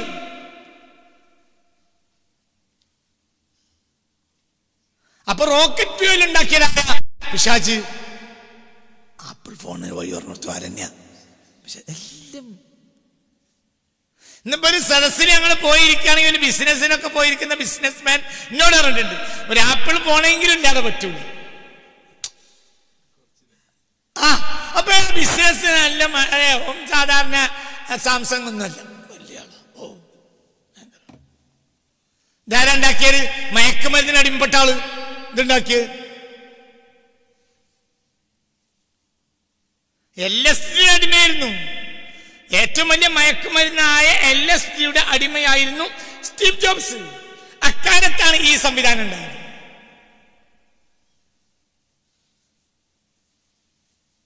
എല്ലാം പഠനം നമ്മൾ നടത്തിയാൽ നമ്മൾ അന്തം വിട്ടു. ടെക്നോളജി 100% പിശാചിന്റെ ഉൽപ്പന്നം. ടെക്നോളജി നിങ്ങൾ ഇന്ന പഴഞ്ചനായി തള്ളിക്കോളും. ഞാൻ ഏറനാട്ടിൽ നിന്ന് വരുന്ന ആളല്ലേ, ഇന്ന പഴഞ്ചനാക്കാനോ? കാരണം ഞാൻ അവിടെ അതാ ലോകത്തെ ഏറ്റവും വലിയ ഗുഹാമനുഷ്യർ ഇന്നും ജീവിക്കണം എൻ്റെ നാട്ടിൽ. ലോകത്തെ ഒരേ ഒരു ഗുഹാമനുഷ്യവർഗം എൻ്റെ നാട്ടിലാണ്. എൻ്റെ അവിടുന്ന് 4 കിലോമീറ്റർ പോയാൽ ഗുഹാവാസികളുടെ നാട്ടിലെത്തും. അപ്പൊ ഞാൻ അതിൻ്റെ തൊട്ട് താഴെയുള്ള ഒരാളാണ്. അപ്പൊ ഞങ്ങൾ ഒരു അപരിഷ്കൃത കണക്കാക്കിയാൽ മതി. മാഞ്ചം ഗുഹകളിലാണ് ലോകത്തെ ഒരേ ഒരു ഗുഹാവാസികൾ ഇന്ന് ജീവിച്ചിട്ടുള്ളത്. എൻ്റെ അവിടെ 4 കിലോമീറ്റർ പോയാൽ മതി. അവർ താഴേക്ക് തേൻ കൊണ്ടുവരും. ആ തേൻ ഇന്നും ഞാൻ ഉപയോഗിക്കുന്നുണ്ട്. ഞാൻ കൊണ്ടുവരുന്ന തേന് മുഴുവനും അവിടുന്ന് കൊണ്ടുവരുന്ന തേന്. പൈസ കൊടുക്കണം. സാധാരണ തേനിന് 300 കൊടുത്താൽ മതി, ഇതിന് 1000 കൊടുക്കണം. അവർ നല്ല തേന് കിട്ടും, കാട്ടുതേന് അവർ കൊണ്ടുവരും. അവർ ഗുഹയിൽ താമസിക്കുള്ളൂ. അങ്ങനത്തെ ആളുകൾ മാഞ്ചിയത്തെ ഗുഹവാസികൾ. നമ്മൾ 4 കിലോമീറ്റർ മതി. അപ്പൊ അങ്ങനത്തെ ഒരു നാട്ടുകാരന് അധസ്ഥിതരാകാൻ പ്രശ്നമൊന്നുമില്ലല്ലോ. ഞങ്ങൾ അപരിഷ്കൃത കുട്ടികളെ ടെക്നോളജി മുഴുവനും പിശാചിന്റെ ഉൽപ്പന്നം. പിശാചിന് ചില കാഴ്ചപ്പാടുകളുണ്ട്. ലോകത്തിന് ഡയറക്റ്റ് വളരെ കൃത്യമായ ഡയറക്ഷൻ കൊടുക്കുക. ആ ഡയറക്ഷനിലാണ് ഇപ്പൊ ലോകമുള്ളത്. ലോകം മുഴുവനും ഒരു പ്രത്യേക ഡയറക്ഷനില്ല. അവരെ നമുക്ക് തിരിച്ചു കൊണ്ടുവരാൻ എനിക്ക് പെട്ടെന്നൊന്നും കഴിഞ്ഞോളന്നില്ല. അത്രയും വലിയൊരു ജീനിയസ് ഇവിടെ വരണം. ആ ജീനിയസിന് അനിവാര്യതയാണ്. എന്തിനാണ് എന്ന് ലോകത്തിന് ഒന്നും അറിയൂല. അവർക്ക് അവരുടേതായ കാഴ്ചപ്പാടുകളുണ്ട്.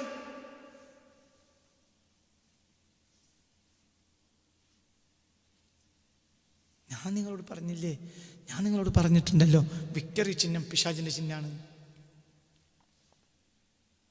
ഇതിന്റെ ഉപജ്ഞാതാവാരാ?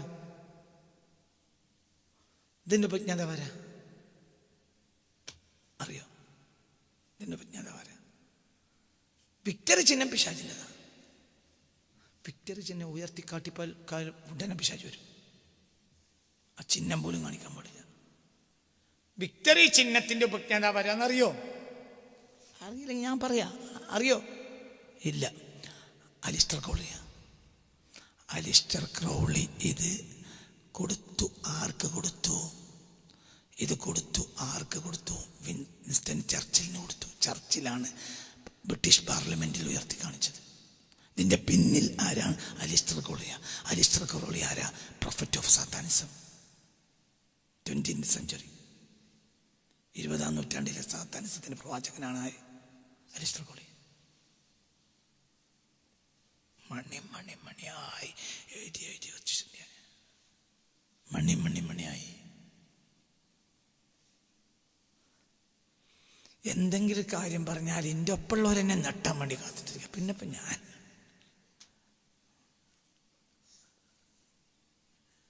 ഇത് പഠിക്കലാണ് ഇന്നത്തെ ഏറ്റവും വലിയ പഠിപ്പ്. ഞങ്ങളോട് എന്തൊക്കെ ഈ പ്രഭാഷണത്തിൽ പറഞ്ഞു. ജാക്ക് പാഴ്സൺസിന് ദജ്ജാൽ അറിയിച്ചു കൊടുത്തതാണ് റോക്കറ്റ് ഫ്യൂല്. മനുഷ്യൻ തോറ്റനാണ്. അതിന് റോക്കറ്റ് ഫ്യൂല് കണ്ടുപിടിക്കാൻ കഴിയാതെ തോറ്റതാ മനുഷ്യൻ. പിന്നെ പുറകോട്ട് പോയിട്ടില്ല. നിസ്സാരമായ കൂട്ട. ആ രസക്കൂട്ടുകൾ ദജ്ജാല പറഞ്ഞു. ഞാൻ ദജ്ജാലാണെന്ന് പറയും ചെയ്തു. അതങ്ങനെ തന്നെ തൻ്റെ പുസ്തകത്തിൽ ജാക്ക് പാഴ്സൺസ് എഴുതി വെച്ചിട്ടുണ്ട്. ദജ്ജാല എനിക്ക് പറഞ്ഞത്. ദജ്ജാൽ എന്ന് പറഞ്ഞാൽ കാത്തിരിക്കുന്ന ഒരു ജീവിയാണല്ലോ. അവസാന കാലഘട്ടത്തിൽ മനുഷ്യനെ നശിപ്പിക്കുന്ന ഒരു ജീവിയാണ് ആര്? ദജ്ജാൽ. അപ്പോൾ വമിൻ ഫിത്നത്തിൽ മസീഹ് ദജ്ജാൽ റദ്ദുണ്ടതിന് തിരിഞ്ഞില്ല.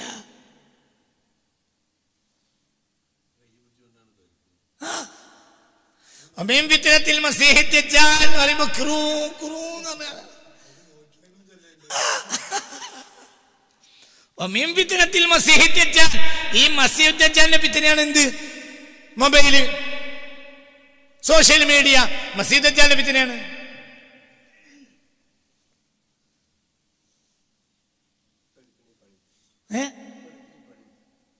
അതൊക്കെ എല്ലാം അതിന്റെ പിന്നെ ലാഭം അവർക്കാണ്. ലാഭം പിശാചിന്റെ ആളുകൾക്കാണ് അതിന്റെ ലാഭം. മസീഹ് ദജ്ജാൽ. മസീഹ് ദജ്ജാലിന്റെ ഫിത്നയാണ് ഇതൊക്കെ. എല്ലാം എല്ലാം എല്ലാം എല്ലാം എത്രയോ എത്രമേൽ ടെക്നോളജി വികസിക്കുമോ അത്രമേൽ. ഞാൻ പറയട്ടെ, ടെക്നോളജിസ്റ്റുകളുടെ ടെക്നീഷ്യൻസിൻ്റെയും ആധുനിക ശാസ്ത്രകാരന്മാരുടെയും ഏറ്റവും വലിയ ആഘോഷ ദിവസം ഏതാ ഒരു വർഷത്തിലെ?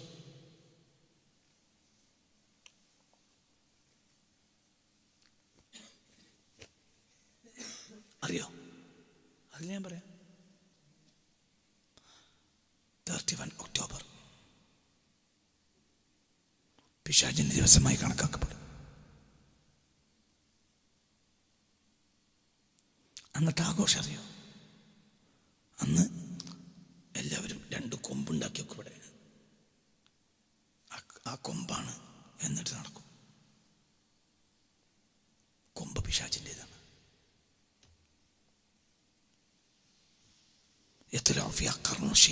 പിശാചിന്റെ കൊമ്പ് എന്നൊരു വാക്കിനെ പറഞ്ഞിട്ടുണ്ട്.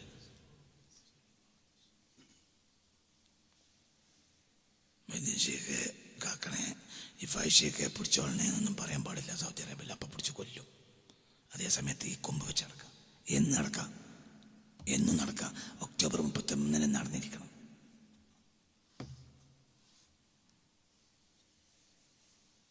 ഞാനിത് പറയുന്ന തമാശ നിങ്ങൾ വിചാരിക്കണ്ട. നിങ്ങൾക്ക് എങ്ങനെ ഇത് മനസ്സിലാകാത്തതെന്നാണ് ഞാൻ അത്ഭുതപ്പെടുന്നത്. ഞാൻ വിചാരിക്കണം നിങ്ങൾക്ക് ഞാൻ ആ പറയുന്ന മുമ്പ് നിങ്ങൾക്ക് ഇത് അറിയുന്നതാണ്. സാറ്റലൈറ്റിൽ പോയവർ അവിടെ ആഘോഷിക്കും. നിങ്ങൾ 2023 സാറ്റലൈറ്റിന് October 31 the festival of October 31 in സാറ്റലൈറ്റിന് അടിച്ചു നോക്കി. ഇപ്പം കിട്ടും നിങ്ങൾക്ക്.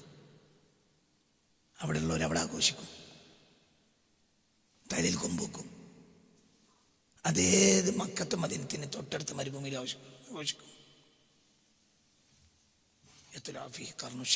പിശാചിന്റെ കൊമ്പോട് അനുഭവിക്കും. ഇനി നിയോൺ പ്രൊജക്റ്റ് വരുന്നുണ്ട്.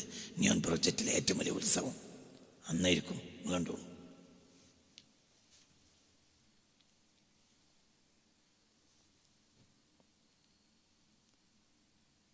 നിങ്ങൾക്ക് പറഞ്ഞത് മനസ്സിലായോ? മിണ്ടണ്ട.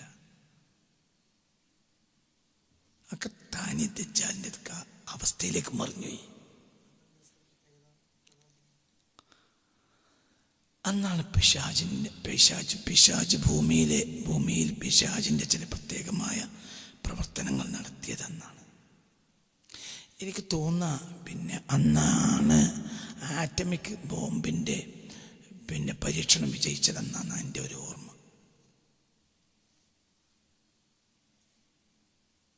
ഞാൻ ഓർമ്മയെന്ന് പറയാതൊക്കെ ഞാൻ പഠിച്ചതാണ്, ഒക്കെ എഴുതിച്ചിട്ടുണ്ട്. പിശാചിന്റെ ദിവസം ഒക്ടോബർ 31. അന്ന് കൊമ്പ് വെച്ചിറക്കും. കൊമ്പ് കളറുള്ള കൊമ്പുകൾ വെക്കും. കണ്ടിട്ടില്ലേ? ഞാൻ പറയട്ടെ, അന്ന് ഒരു പ്രത്യേക ഒരു പിശാചിന്റെ രൂപത്തെ ഉണ്ടാക്കിയിട്ട് നമ്മളെ മറൈൻ ഡ്രൈവിലൊക്കെ ഉണ്ടല്ലോ. അത് ഒരു സാധനത്തിന് പൊക്കിയിട്ട് മറൈൻ ഡ്രൈവിലൊക്കെ എല്ലാ കൊല്ലം ഉത്സവം ഉണ്ടാവാറുണ്ടല്ലോ ആ ഡേറ്റിന്. അത് പിശാചിന്റെ ഉത്സവമാണ്. മുസ്ലിം ലോകം ഞാനിപ്പോൾ പറഞ്ഞല്ലോ, ഏഷ്യ എന്നൊരു നാടിപ്പം ഇല്ല. ഏഷ്യയും ഇല്ല, ആഫ്രിക്കയും ഇല്ല. പടിഞ്ഞാറ് സൂര്യൻ ഉദിച്ച് കഴിഞ്ഞിട്ടുണ്ട്. ഞങ്ങളോട് എത്രയോ പറഞ്ഞില്ലേ, പടിഞ്ഞാറ് സൂര്യൻ ഉദിക്കൽ രണ്ടവസ്ഥയിലുണ്ട്. ഒന്ന് സ്പിരിച്വലി സൂര്യോദയം ഉദിക്കൽ, രണ്ട് ഫിസിക്കലി സൂര്യോദയം. സ്പിരിച്വലി സൂര്യോദയം നടന്നു കഴിഞ്ഞു. അതായത് ഇപ്പോൾ കിഴക്കിന്റെ ആശയങ്ങൾ കിഴക്കിന് നഷ്ടപ്പെട്ടു. കിഴക്കിപ്പോൾ പേറുന്നത് എന്തിനെയാണ്? പടിഞ്ഞാറൻ സിദ്ധാന്തങ്ങളെയാണ്, പടിഞ്ഞാറൻ താല്പര്യങ്ങളെയാണ്. കർണ് എന്ന വാക്ക് റസൂലുള്ളാഹി പിശാചിനല്ലേ ഉപയോഗിച്ചത്? അല്ലേ? കർണു ശൈത്താൻ യത്ലഉ ഫീഹി കർണു ശൈത്താൻ, അവിടെ പിശാചിന്റെ കൊമ്പുദിക്കും ഒക്കെ റസൂലുള്ളാഹി പറഞ്ഞിട്ടില്ലേ? ഇത്രയല്ലേ?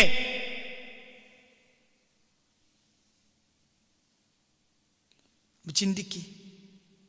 എന്ത് പറഞ്ഞാണോ ഇത് വന്നതെന്ന് എനിക്കറിയില്ല. ഏതായാലും എന്തുകൊണ്ട് ഇവർ, അതായത് യൂറോപ്പ് ഏത് കാലഘട്ടത്തിലും പിശാചിനെ താലോലിച്ചു കൊണ്ട് നടക്കുക ചെയ്തത്. ഏത് കാലത്തും അവരുടേതാണ് അങ്ങനത്തെ പൈശാചിക പോയട്രികൾ, അവരുടേതാണ് പൈശാചികമായ മറ്റു കണ്ടുപിടുത്തങ്ങൾ, വിഷയങ്ങൾ എല്ലാം അവരുടേതാണ്. മനുഷ്യനെ വേവിച്ച് കഴിക്കേണ്ട ഏറ്റവും രസമുള്ള, ഏറ്റവും സ്വാദിഷ്ടമായ മനുഷ്യ ഇറച്ചി വേവിച്ച് കഴിക്കാവുന്ന ഏറ്റവും നല്ല ചേരുവകളും പാകം ചെയ്യലും പഠിപ്പിക്കാൻ വേണ്ടി നൂറുകണക്കിന് ഗ്രന്ഥങ്ങൾ 20-21 നൂറ്റാണ്ടുകളിൽ യൂറോപ്പിൽ ഇറങ്ങിയിട്ടുണ്ട്. അതാണ് കാനിബാലിസം. എന്താ പറഞ്ഞേ? മനുഷ്യനെ വേവിച്ച് കഴിക്കുമ്പോൾ ഏത് ചേരുവകൾ, ഉപ്പ് എത്ര ഇടണം, മുളക് എത്ര ഇടണം എന്ന വിഷയത്തിൽ എന്തുണ്ട്? പുസ്തകങ്ങൾ, ഗ്രന്ഥങ്ങൾ ഇറങ്ങിയിട്ടുണ്ട്. എവിടെ? യൂറോപ്പിൽ. അതെങ്ങനെ ഉണ്ടാവുക? മനുഷ്യനെ വേവിച്ച് കഴിക്കേണ്ട എങ്ങനെയാണ്? ഏറ്റവും നല്ല ഇറച്ചി ഏതാണ്? തവിട്ട് നിറക്കാരിയായ ആഫ്രിക്കൻ 16-18 വയസ്സുള്ള പെൺകുട്ടികളെയാണ് കഴിക്കാൻ ഏറ്റവും രസം എന്ന് എഴുതിയിട്ടുണ്ട്. മലയാളത്തിലുണ്ട് പുസ്തകം ഈ വിഷയത്തിൽ.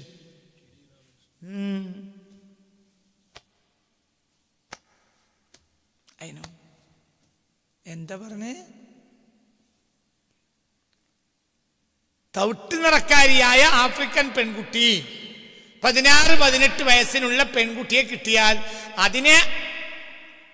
അതിന്റെ മാംസം വേവിച്ച് കഴിക്കുന്ന സ്വാദ് വേറൊന്നിനും ഇല്ല. ഏറ്റവും സ്വാദുള്ള ഭക്ഷണം ആഫ്രിക്കൻ നീഗ്രോ പെൺകുട്ടികളുടെയാണ്. വല്ലാതെ കറുപ്പും അല്ല വെളുപ്പും അല്ലാത്ത തവിട്ട് നിറക്കാരിയായ ആഫ്രിക്കൻ പെൺകുട്ടി, അതും 16-18 വയസ്സിനിട, ആ കുട്ടിയെ ഭക്ഷിക്കുന്നതാണ് ഏറ്റവും നല്ല മാംസം എന്ന പുസ്തകത്തിലുണ്ട്. ഈ വിഷയത്തിൽ മലയാളത്തിൽ പുസ്തകമുണ്ട്.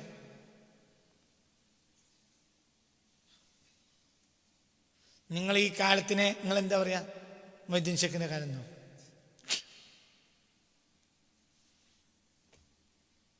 ഇതാണ് ഇതാണ് ഖിയാമത്ത് നാള്. തന്നെ ഇനി കരഞ്ഞാലല്ലാതെ ഒരാളെയും അല്ലാഹു സ്വീകരിക്കൂല. ഇനി ആകെയുള്ളത് കരച്ചിലാണ്. വാതിലൊക്കെ പൂട്ടിയിട്ടുണ്ടാവും. വാതിലൂട്ടിട്ടുണ്ടാവും. എന്തിൻ്റെ വാതിലൊക്കെയെന്ന് നിങ്ങൾ ഒറ്റക്ക് ചോദിച്ചാൽ പറഞ്ഞുതരാം. അതേ ഫോണെ കൂടി ഇതെങ്ങനെ പറയില്ല. എന്തിന്റെ വാതിൽ പൂട്ടിയതാണ് നിങ്ങൾ പറയുന്നത്? ഒറ്റയ്ക്ക് ചോദിച്ചാൽ പറയും.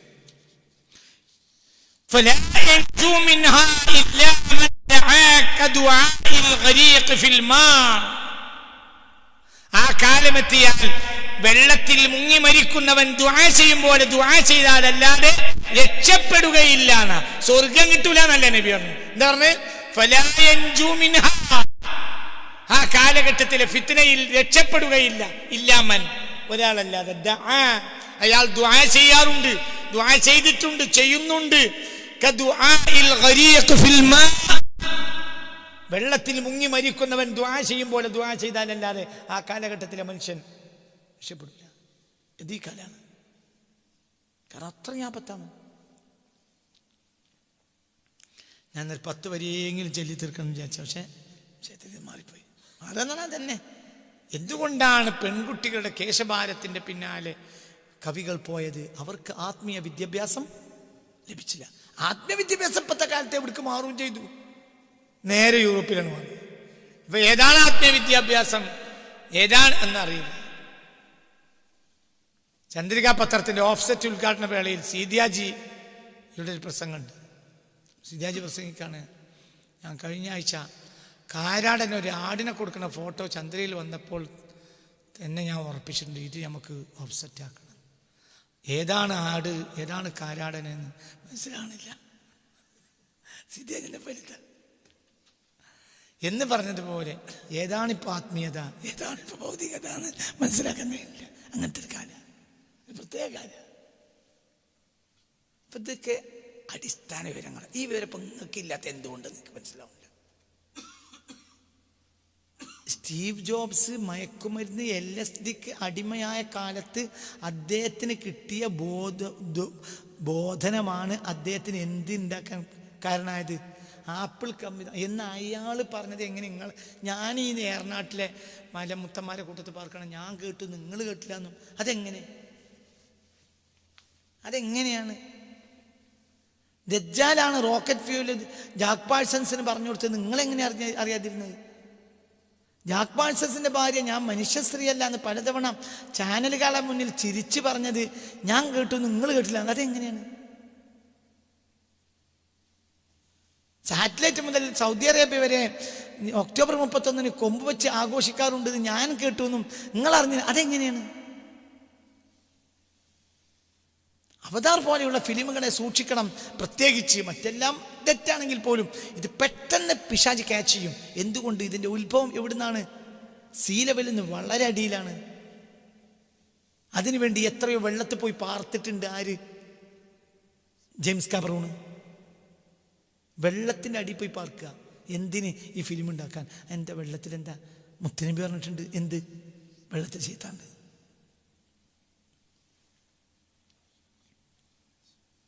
ഇത്രയൊന്നുമില്ല പറയാറില്ല, എത്രയോ ഉണ്ട്.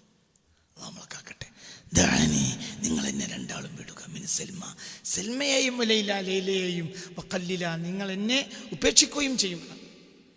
തദക്കുര റബ്ബാത്തിൽ ഗദാഇരി മുസ്ജലാ, തദക്കുര റബ്ബാത്തിൽ ഗദാഇരി, മുടിക്കെട്ടുകളുടെ പെണ്ണുങ്ങളെ പറയുന്നതിനെ തൊട്ട്, മുസ്തലൻ, അവരെ അവരുടെ പ്രേമസല്ലാപങ്ങൾ പാടി പറയുന്ന നിലയിൽ ഉള്ള അവസ്ഥയെ തൊട്ട് എന്നെ നിങ്ങൾ ഉപേക്ഷിക്കുക. എന്തിന്? ലിദിക്രില്ലദി, ഒരാളെ പറയാൻ വേണ്ടി, മിൻ ദിക്രിഹി, ആ ആളുടെ ദിക്റിൽ നിന്നാണ്, തീബ ഖബ്ലഹു, ആ ആൾ ഭൂമിയിൽ ജനിക്കുന്നതിന് മുമ്പ് തൗബ സ്വീകരിക്കപ്പെട്ടത്, അലാ ആദമ, ആദമിന്റെ മേൽ. ഞാൻ ഈ സൽമാനെയും ലൈലാനെയും ഒന്നും ഞാൻ പറയില്ല. ഞാനൊരാളെ പറ്റി പറയാൻ വേണ്ടി, ഞാൻ കവി തന്നെ, പക്ഷെ ഞാൻ സൽമാന്റെയും ലൈലാന്റെയും വർത്താനം പറയില്ല. ഒന്നും കൂടി നോക്കി, ഇനിയിപ്പോൾ ദാനി, നിങ്ങൾ എന്നെ വിടൂ. മിൻ സൽമ, സൽമയെ പറയുന്നതിനെ തൊട്ട്, ലൈല, ലൈലയെ പറയുന്നതിനെ തൊട്ട്, വഖല്ലില, നിങ്ങൾ എന്നെ ഉപേക്ഷിക്കുകയും ചെയ്യുക. തദക്കുര റബ്ബാത്തിൽ ഗദാഇരി, മുടിക്കെട്ടുകളുടെ പെണ്ണുങ്ങളെ പറയുന്നതിനെ തൊട്ട്, മുസ്തലൻ, അവരെ കുറിച്ച് പാടിപ്പറയപ്പെടുന്ന നിലയിൽ, അവരെ കുറിച്ച് പ്രേമകാവ്യം അവതരിപ്പിക്കുന്ന നിലയിലാവുന്നതിനെ തൊട്ട് എന്നെ നിങ്ങൾ വിടൂ. ആർക്ക് വേണ്ടി? ദിക്രില്ലദി, ഒരാൾക്ക് വേണ്ടി, മിൻ ദിക്രിഹി, ആ ആളുടെ ദിക്റിൽ നിന്നാണ് തീബ, തൗബ സ്വീകരിക്കപ്പെട്ടത്, ഖബ്ലഹു, ഈ ആൾ ഭൂമിയിൽ വരുന്നതിന് മുമ്പ്, അല ആദമ, ആദമിന്റെ മേൽ. ദിക്കാന ഫർആൻ, ആ ആൾ ആദമിന്റെ ഫർആൻ എന്ന നിലക്ക്, ആദമിന്റെ മോനല്ലേ, മുഅസ്സലൻ, അസ്ലാണെന്ന നിലക്കും, ആദമിന്റെ ബാപ്പയാണ്, മകനുമാണ്. ഫർആൻ മകന്, അസ്ലി പറഞ്ഞാല് ബാപ്പ. ഇയാൾ ആരുമാണ്? ഇയാൾ ആദമിന്റെ മകനുമാണ്, ആദമിന്റെ ബാപ്പയാണ്. ജസദിയൻ ആദമിന്റെ മകനാ, റൂഹിയൻ ആദമിന്റെ ബാപ്പയാണ്. അതാണ് പറഞ്ഞത്. ഫർആൻ മുഅസ്സലൻ, ഫർആൻ മകൻ, മുഅസ്സൽ അസ്ലാക്കപ്പെട്ട്, അസ്ലി പറഞ്ഞാൽ ബാപ്പ. ജസദിയൻ ഫർആൻ, റൂഹിയൻ അസ്ലി. ഇത് കാന, ഈ ആൾ ആണെന്ന നിലക്ക് ഫർആൻ, ആദമിന്റെ ഫർആൻ, വഫ്തഖറ ബികൗനിഹി വാലിദൻ, വഫ്തഖറ ബികൗനിഹി വാലിദൻ, തന്റെ മകനാണെന്ന നിലക്ക് അഭിമാനിച്ചു ആദം. അത് ഏത് നിലക്ക്? ഏത് മകൻ? ജസദിയ മകൻ. റൂഹിയ മകൻ ആരാ? ആദം. അബുൽ അർവാഹ് മുഹമ്മദ്, അബുൽ അജ്സദ് ആദം. തടികളുടെ വാപ്പ ആദമാണ്, റൂഹിന്റെ വാപ്പ മുഹമ്മദുമാണ്. അപ്പൊ ഫറൂഖാണ്, അസ്ലുമാണ്, ആദമിന്റെ മകനുമാണ്, വാപ്പയാണ്. മുഹമ്മദ് മുസ്തഫ. യാ അല്ലാഹ്, യാ അല്ലാഹ്. ദിക്രില്ലദി മിൻ ദിക്രിഹി തീബ ഖബ്ലഹു അലാ ആദമ ഇദ് കാന ഫർഅൻ മുഅസ്സലാ ദിക്രില്ലദി ലം യദ്കുരിൽ ഹഖ ഗൈറുഹു. ദിക്രില്ലദി, ഒരാളെ പറയാൻ വേണ്ടി തന്നെ, ആരാണ് അയാൾ? ലം യദ്കുരിൽ ഹഖ, ഹഖ് തആലയെ പറഞ്ഞിട്ടില്ല, ഗൈറുഹു, ഇയാളല്ലാത്ത വേറൊരാളും. ഹഖ് തആലയായ റബ്ബിനെ പറ്റി ആരെ പറഞ്ഞിട്ടുള്ളൂ? ഇയാളെ പറഞ്ഞിട്ടുള്ളൂ. അപ്പൊ വേറൊരു പറഞ്ഞോ, ഇയാളിൽ നിന്നാണ്. മനസ്സിലായില്ല? ആ ആളുടെ കയ്യിൽ നിന്ന് കിട്ടിയ കൈക്കുമ്പിൾ വാരിറ്റ മറ്റൊരു പറഞ്ഞോന്നില്ലേ? മനസ്സിലായില്ല? ഹഖ് തആലയെ യഥാർത്ഥത്തിൽ പറഞ്ഞതാരാ? മുഹമ്മദ്. മറ്റൊരു പറഞ്ഞതോ, മറ്റൊരു ഇയാളെ വിജ്ഞാനത്തിൽ നിന്നല്ലേ പറഞ്ഞ്? فالنبيين في خلق وفي خلق ولم يدانوه في علم ولا كرم وكلهم من رسول لله ملتمس غرفا من البحر أو رشفا من الديم. ഈ മഹാനായ മനുഷ്യനാകുന്ന ബഹറിൽ നിന്ന് കോരിയിട്ട മറ്റൊരു പറഞ്ഞ്, അപ്പോൾ ഇയാൾ തന്നെയാണ്. അവര് പറഞ്ഞു ഇയാൾ തന്നെയാണ്. ദിക്രില്ലദി, മൂന്നാമത്തെ വരി, ഒരാളെ പറയാൻ വേണ്ടി എന്നെ നിങ്ങൾ വിടൂ. അല്ലതി, ആരാണ് ആൾ? ലം യദ്കുരിൽ ഹഖ, ഹഖ് തആലയെ പറഞ്ഞിട്ടില്ല. വയറൂഹു, വേറെ മദദ്ദഹരി വൽ അയ്യാം, കഴിഞ്ഞ കാലങ്ങളിലും സമയങ്ങളിലും ഒന്നും, കഴിഞ്ഞ കാലത്തെല്ലാം ഹഖ് തആലയെ പറഞ്ഞിട്ടുണ്ടെങ്കിൽ അതാരാണ്? അത് മുഹമ്മദാണ് സല്ലല്ലാഹു അലൈഹി വസല്ലം. ഇബ്രാഹിം നബി ഹഖ് തആലയെ പറഞ്ഞിട്ടുണ്ടെങ്കിൽ അത് ഇബ്രാഹിം നബിയിലെ മുഹമ്മദിയത്താണ്.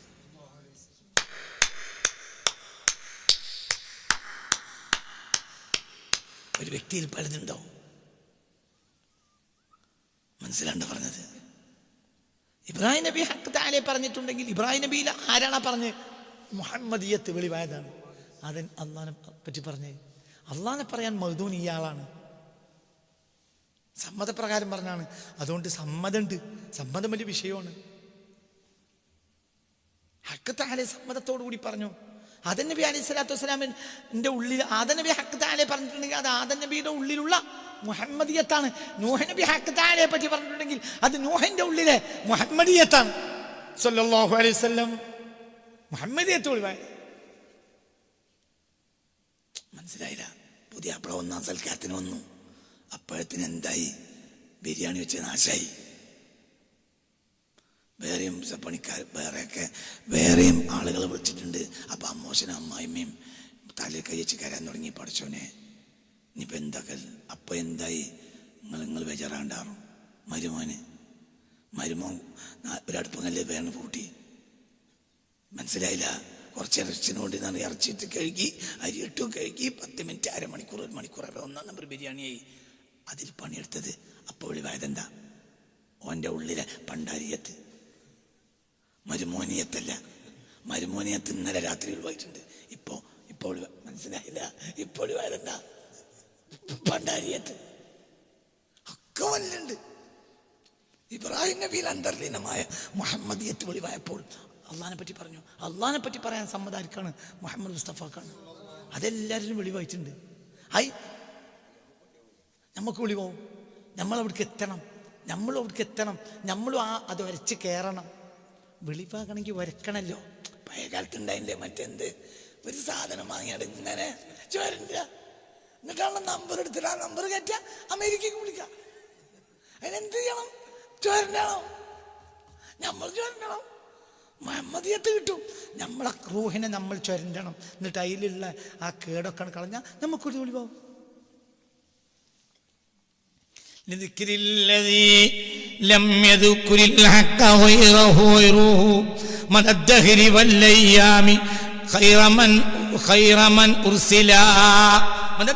കഴിഞ്ഞ കാലങ്ങളിലും ദിവസങ്ങളിലും എല്ലാം ഹക്ക് തആലയെ ഈ ആളല്ലാത്ത വേറൊരാൾ പറഞ്ഞിട്ടില്ല. ഖൈറമൻ ഉർസില, അയക്കപ്പെട്ടതിൽ ഏറ്റവും ഖൈറായ വ്യക്തി എന്ന നിലയിൽ അള്ളാഹിനെ പറ്റി പറഞ്ഞ ആ നിലയിലും ഉള്ള വ്യക്തിയാണിത്. ഈ വ്യക്തിയല്ലാതെ ഹക്ക് തആലയെ പറയേണ്ട വിധത്തിൽ പറഞ്ഞിട്ടില്ല. അത് മുഹമ്മദ് മുസ്തഫയാണ്. ഇൻഷാ അല്ലാഹ് ബാക്കി അടുത്ത ക്ലാസ് അൽഹംദുലില്ലാഹ്. ബേജാറാവണ്ട, നമുക്ക് കാര്യങ്ങളെക്കുറിച്ച് ബോധവാന്മാരാകണം. മനസ്സിലായില്ലേ? ശൈത്താനെ പറ്റി ബോധവാനായിട്ട് വേണം ഖുർആൻ ഓതാൻ. അതുകൊണ്ടാണ് ആദ്യം തന്നെ എന്ത് വലിയത്? ആദ്യം തന്നെ നമ്മൾ എന്താ ചെയ്യുന്നത്? അഊദു ബില്ലാഹി, ശൈത്താനെ ആട്ടാനാണ് നോക്കണത്. മനസ്സിലായി? പഠിച്ചവനെ ഈ ഇതായത്തോണ്ടെന്നല്ല ആദ്യം പറയുന്നത്. ആദ്യം ശൈത്താനെ ഒഴിവാക്കിക്കൊണ്ടതാണ്.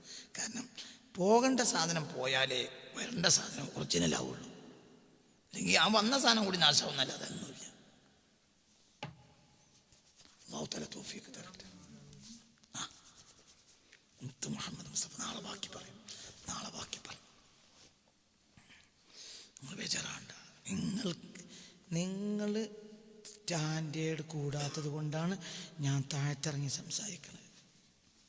എൻ്റെ അടുത്തതിൻ്റെ അപ്പുറത്തും വിവരങ്ങളുണ്ട്. ഞാൻ മിണ്ടാതിരിക്കണം. നിങ്ങളോട് പറഞ്ഞിട്ട് കാര്യമില്ല. നിങ്ങളോട് പറഞ്ഞിട്ട് കാര്യമില്ല. നിങ്ങൾ പഠിക്കുക. നിങ്ങൾ ആദർശ് ക്ലാർക്കിനെ പറ്റി പഠിക്കുക. ഞാൻ അത്ഭുതപ്പെടുക, ഒരു തന്തയായ മനുഷ്യൻ ഈ മനുഷ്യനെ കൊണ്ടുപോയിട്ട് നേരമുള്ള കടലിൽ കൊണ്ടിടും, വൈകുന്നേരം കയറ്റി കൊണ്ടുവരും. എത്ര കാലം അതിനുവേണ്ടി അയാൾ ശ്രീലങ്കയെ തപ്പി.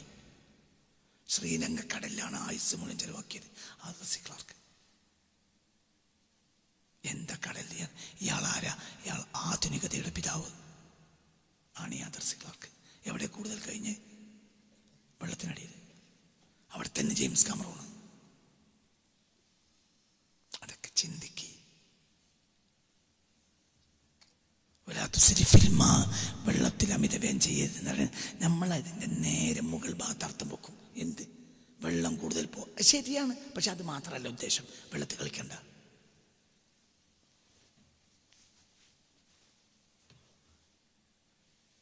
പഴയ കാലത്ത് ഒരു നേരം കുളിക്കും. ഇപ്പോഴോ 2, 3, 4 ഒക്കെ നേരം കുളിക്കും. അതിനെന്താ? ചാല് കൂടിയിട്ടുണ്ട്, ശൈത്താൻ കൂടിയിട്ടുണ്ട്.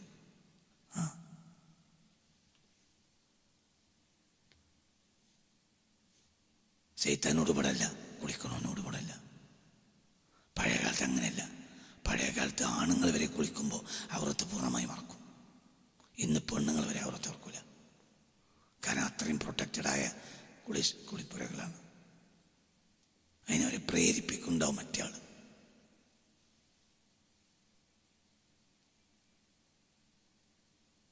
അതൊക്കെ വളരെ ശ്രദ്ധിക്കണം.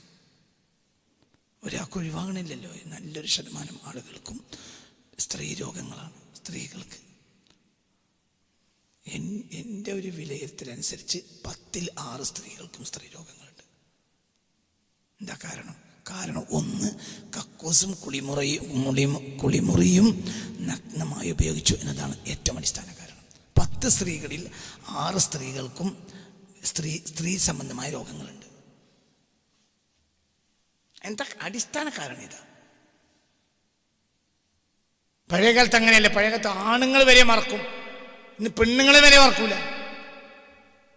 നഗ്നത, മനുഷ്യൻ നഗ്നത കാണിക്കൽ ആരാവശ്യം? ശൈത്താന്റെ ആവശ്യമാണ്. അതുറപ്പല്ലേ? മനസ്സിലായില്ലേ? ആ പഴം കഴിക്കണോടുകൂടെ ഔറത്ത് വെളിവായി. ഔറത്ത് വെളിവായാൽ പുറത്താക്കി. അപ്പൊ ഔറത്ത് വെളിവാക്കൽ ആരുടെ പണിയാണ്? ആരുടെ പണിയാണ്? ശൈത്താന്റെ പണിയാണ്. അപ്പൊ ഔറത്ത് വെളിവാകുന്ന നേരത്തെ അവന്റെ കൂട്ടുകാരനാരാ? ശൈത്താൻ. ഇന്നൊരു മനുഷ്യനെ അവന്റെ ഔറത്തിൽ നിൽക്കുന്ന, ഔറത്ത് വെളിവാക്കി നിൽക്കുന്ന സമയം എത്രയാ? ഒരു ദിവസം. പിന്നെ അവർക്ക് ശൈത്താനല്ല അവിടെ എന്തിനു ബന്ധം? പഴം കഴിച്ച ഉടനെ പുറത്താകല്ലേ ഇത്? പഴം കഴിച്ചപ്പോ എന്ത് വെളിവായി?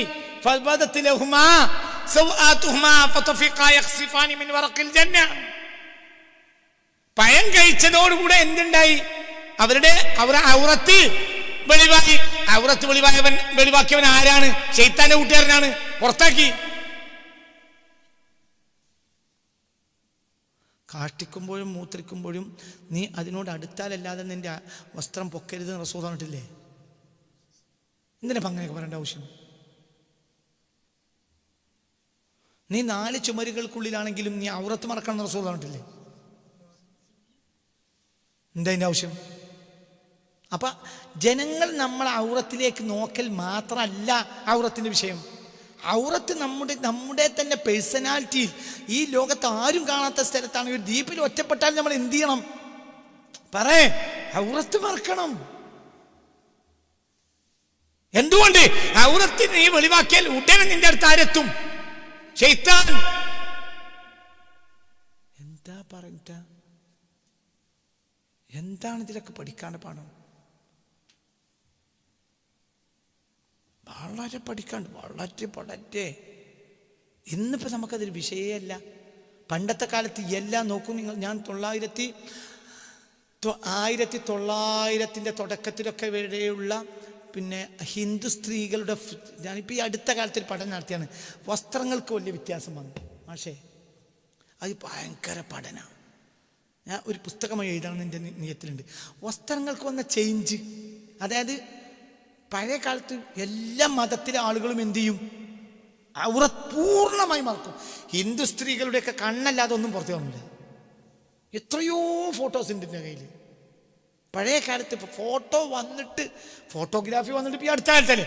അന്ന് വരെ ഹിന്ദു, ക്രൈസ്തവ, ഹൈന്ദവ, മുസ്ലിം സ്ത്രീകളെല്ലാം പൂർണ്ണമായി മറക്കും. ഇന്നോ മറക്കാത്തത് ആരാ? ആണും മറച്ചാലും ആരും മറക്കൂല, പെണ്ണ് മറക്കൂല. ഈ ചേഞ്ച് എവിടെ നിന്നാ? ഈ പിശാചിൽ നിന്ന്. ആധുനിക യൂറോപ്യൻ വിദ്യാഭ്യാസം പിശാചിൻ വിദ്യാഭ്യാസമാണ്. ഞാൻ ഇങ്ങനത്തെ ഒരു ഫോട്ടോ പുസ്തകം വരെ ഇറക്കാൻ എനിക്ക് കഴിയും. ഞാൻ അത്രയും വിഷയത്തിൽ പഠനം നടത്തിയിട്ടുണ്ട്. എനിക്ക് പറഞ്ഞത് മനസ്സിലായില്ല? ഇരുന്ന് പഠിക്കായിരുന്നു ഞാൻ കുറച്ചു കാലം. വസ്ത്രത്തിൽ വന്ന വ്യത്യാസം, ഈ വസ്ത്രത്തിൽ വന്ന വലിയ ചേഞ്ച് ഈ അടുത്ത കാലത്താണ്. അതായത് 30-40 കൊല്ലം അത്രയും ഉണ്ടാവില്ല അല്ലേ? അപ്പോ ആദം നബിയുടെ കാലം മുതൽ ഇപ്പോൾ 10-30 കൊല്ലം വരെ ആണും പെണ്ണും പൂർണ്ണമായി മറക്കും. ഇപ്പോഴോ? ഇപ്പൊ പെണ്ണും മറക്കുകയില്ല. ഞാൻ നിങ്ങളോട് പറഞ്ഞില്ലേ, കേംബ്രിഡ്ജിൽ നഗ്നകളായി, പിന്നെ നിങ്ങളോട് തന്നെയല്ലേ പറഞ്ഞ് ആ ക്ലാസ് എടുക്കുന്ന സ്ത്രീകളുണ്ട്. അതുകൊണ്ടാണ് ഞാൻ പഠിച്ചത്. തിരിഞ്ഞില്ല. വസ്ത്രത്തിൽ വന്ന ചേഞ്ച്, ന്യൂഡിറ്റി, ഇവിടെ ഒരു പഠനം ഞാൻ ഈ അടുത്ത കാലത്ത് നടത്തിയിട്ടുണ്ട്. അപ്പോഴാണ് ഞാൻ എന്ത് കണ്ടത്, കേംബ്രിഡ്ജിലെ ക്ലാസ് എടുക്കുന്ന, മനസ്സിലായില്ലേ, എക്കണോമിക്സിലൊക്കെ എടുത്ത് ക്ലാസ് എടുക്കുന്ന വലിയ സ്ത്രീകൾ, അവര് സുന്ദരികളായ പെണ്ണുങ്ങൾ, യുവതികൾ, എന്തില്ല, നൂലില്ല. ക്ലാസ് നിറയെ ആണുങ്ങളും പെണ്ണുങ്ങളുണ്ട്, അവർക്കിതൊരു വിഷയമല്ല. ആരാ ക്ലാസ് എടുക്കുന്നത്? മനസ്സിലായില്ല. ലോകത്തെ ഏറ്റവും വലിയ സാമ്പത്തിക വിദഗ്ധ, ലോകത്തെ ഏറ്റവും വലിയ സോഷ്യോളജിസ്റ്റ്, മനസ്സിലായി, ലോകത്തെ ഏറ്റവും വലിയ പൊളിറ്റിക്കൽ സയന്റിസ്റ്റ് ആയ ഈ യുവതി ആണ് പ്രൊഫസർ. അവർ ക്ലാസ് എടുക്കുക. എവിടെ ക്ലാസ് എടുക്കുക? കേംബ്രിഡ്ജ് യൂണിവേഴ്സിറ്റിയിൽ. എന്തില്ല, ഒരു നൂലില്ല. ഒരങ്ങോട്ട് നടക്കുന്നുണ്ട്, അതിൻ്റെ ചിത്രം ഞാൻ കണ്ടിട്ടുണ്ട്. ഒരങ്ങോട്ട് നടക്കുന്നു, ഇങ്ങോട്ട് നടക്കുന്നു, ഒരു നൂലില്ല.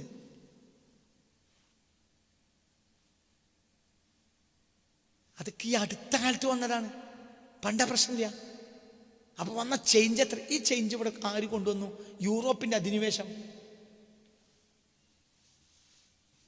ഭയങ്കര വലിയ ചേഞ്ച് വന്നുപോയി, വലിയ ചേഞ്ച് വന്നുപോയി. അള്ളാഹു നമ്മളെ കാത്തിരക്ഷിക്കട്ടെ, അള്ളാഹു കാത്തിരക്ഷിക്കട്ടെ, അള്ളാഹു കാത്തിരക്ഷിക്കട്ടെ, അള്ളാഹു കാത്തിരക്ഷിക്കട്ടെ, അള്ളാഹു നമ്മളെ കാത്തിരക്ഷിക്കട്ടെ. ربنا عليك توكلنا وإليك أنبنا وإليك المصير. സൂഫിയുടെ പ്രണയം 121 ക്ലാസ്സിലേക്ക് ഷാൻ തൊടുപുഴ 123 രൂപ, 124 രൂപ. അള്ളാഹു സുബ്ഹാനഹു വ തആല അദ്ദേഹത്തിൻ്റെ എല്ലാ ഹലാലായ ഉദ്ദേശങ്ങളെയും അള്ളാഹുവേ നീ സാധിപ്പിക്കണമേ റബ്ബേ. അദ്ദേഹത്തിൻ്റെ ഹലാലായ ഉദ്ദേശങ്ങളെ സാധിപ്പിക്കണമേ റബ്ബേ, ഹലാലായ ഉദ്ദേശങ്ങളെ സാധിപ്പിക്കണമേ റബ്ബേ. പ്രയാസങ്ങളെ നീ ഒഴിവാക്കി തരണമേ റബ്ബേ. അള്ളാഹ് അവർക്കും ഞങ്ങൾക്കും നീ ഖൈറിൻ്റെ വാതിൽ തുറന്നു തരണമേ റബ്ബേ. റബ്ബനാ ആതിനാ ഫിദ്ദുനിയാ ഹസന വഫിൽ ആഖിറതി ഹസനതൻ വഖിനാ അദാബന്നാർ വഅദ്ഖിൽനൽ ജന്നത മഅൽ അബ്റാർ യാ അസീസ് യാ ഗഫാർ ബിറഹ്മതിക യാ അർഹമർ റഹീമീൻ യാ അർഹമർ റഹീമീൻ യാ അർഹമർ റഹീമീൻ ബിഫദ്ലി സല്ലല്ലാഹു അലാ സയ്യിദിനാ മുഹമ്മദ് സല്ലല്ലാഹു അലൈഹി വസല്ലം. اللهم صل على سيدنا محمد وعلى آله وصحبه وسلم وصل على جميع الأنبياء المرسلين والحمد لله رب العالمين. السلام عليكم.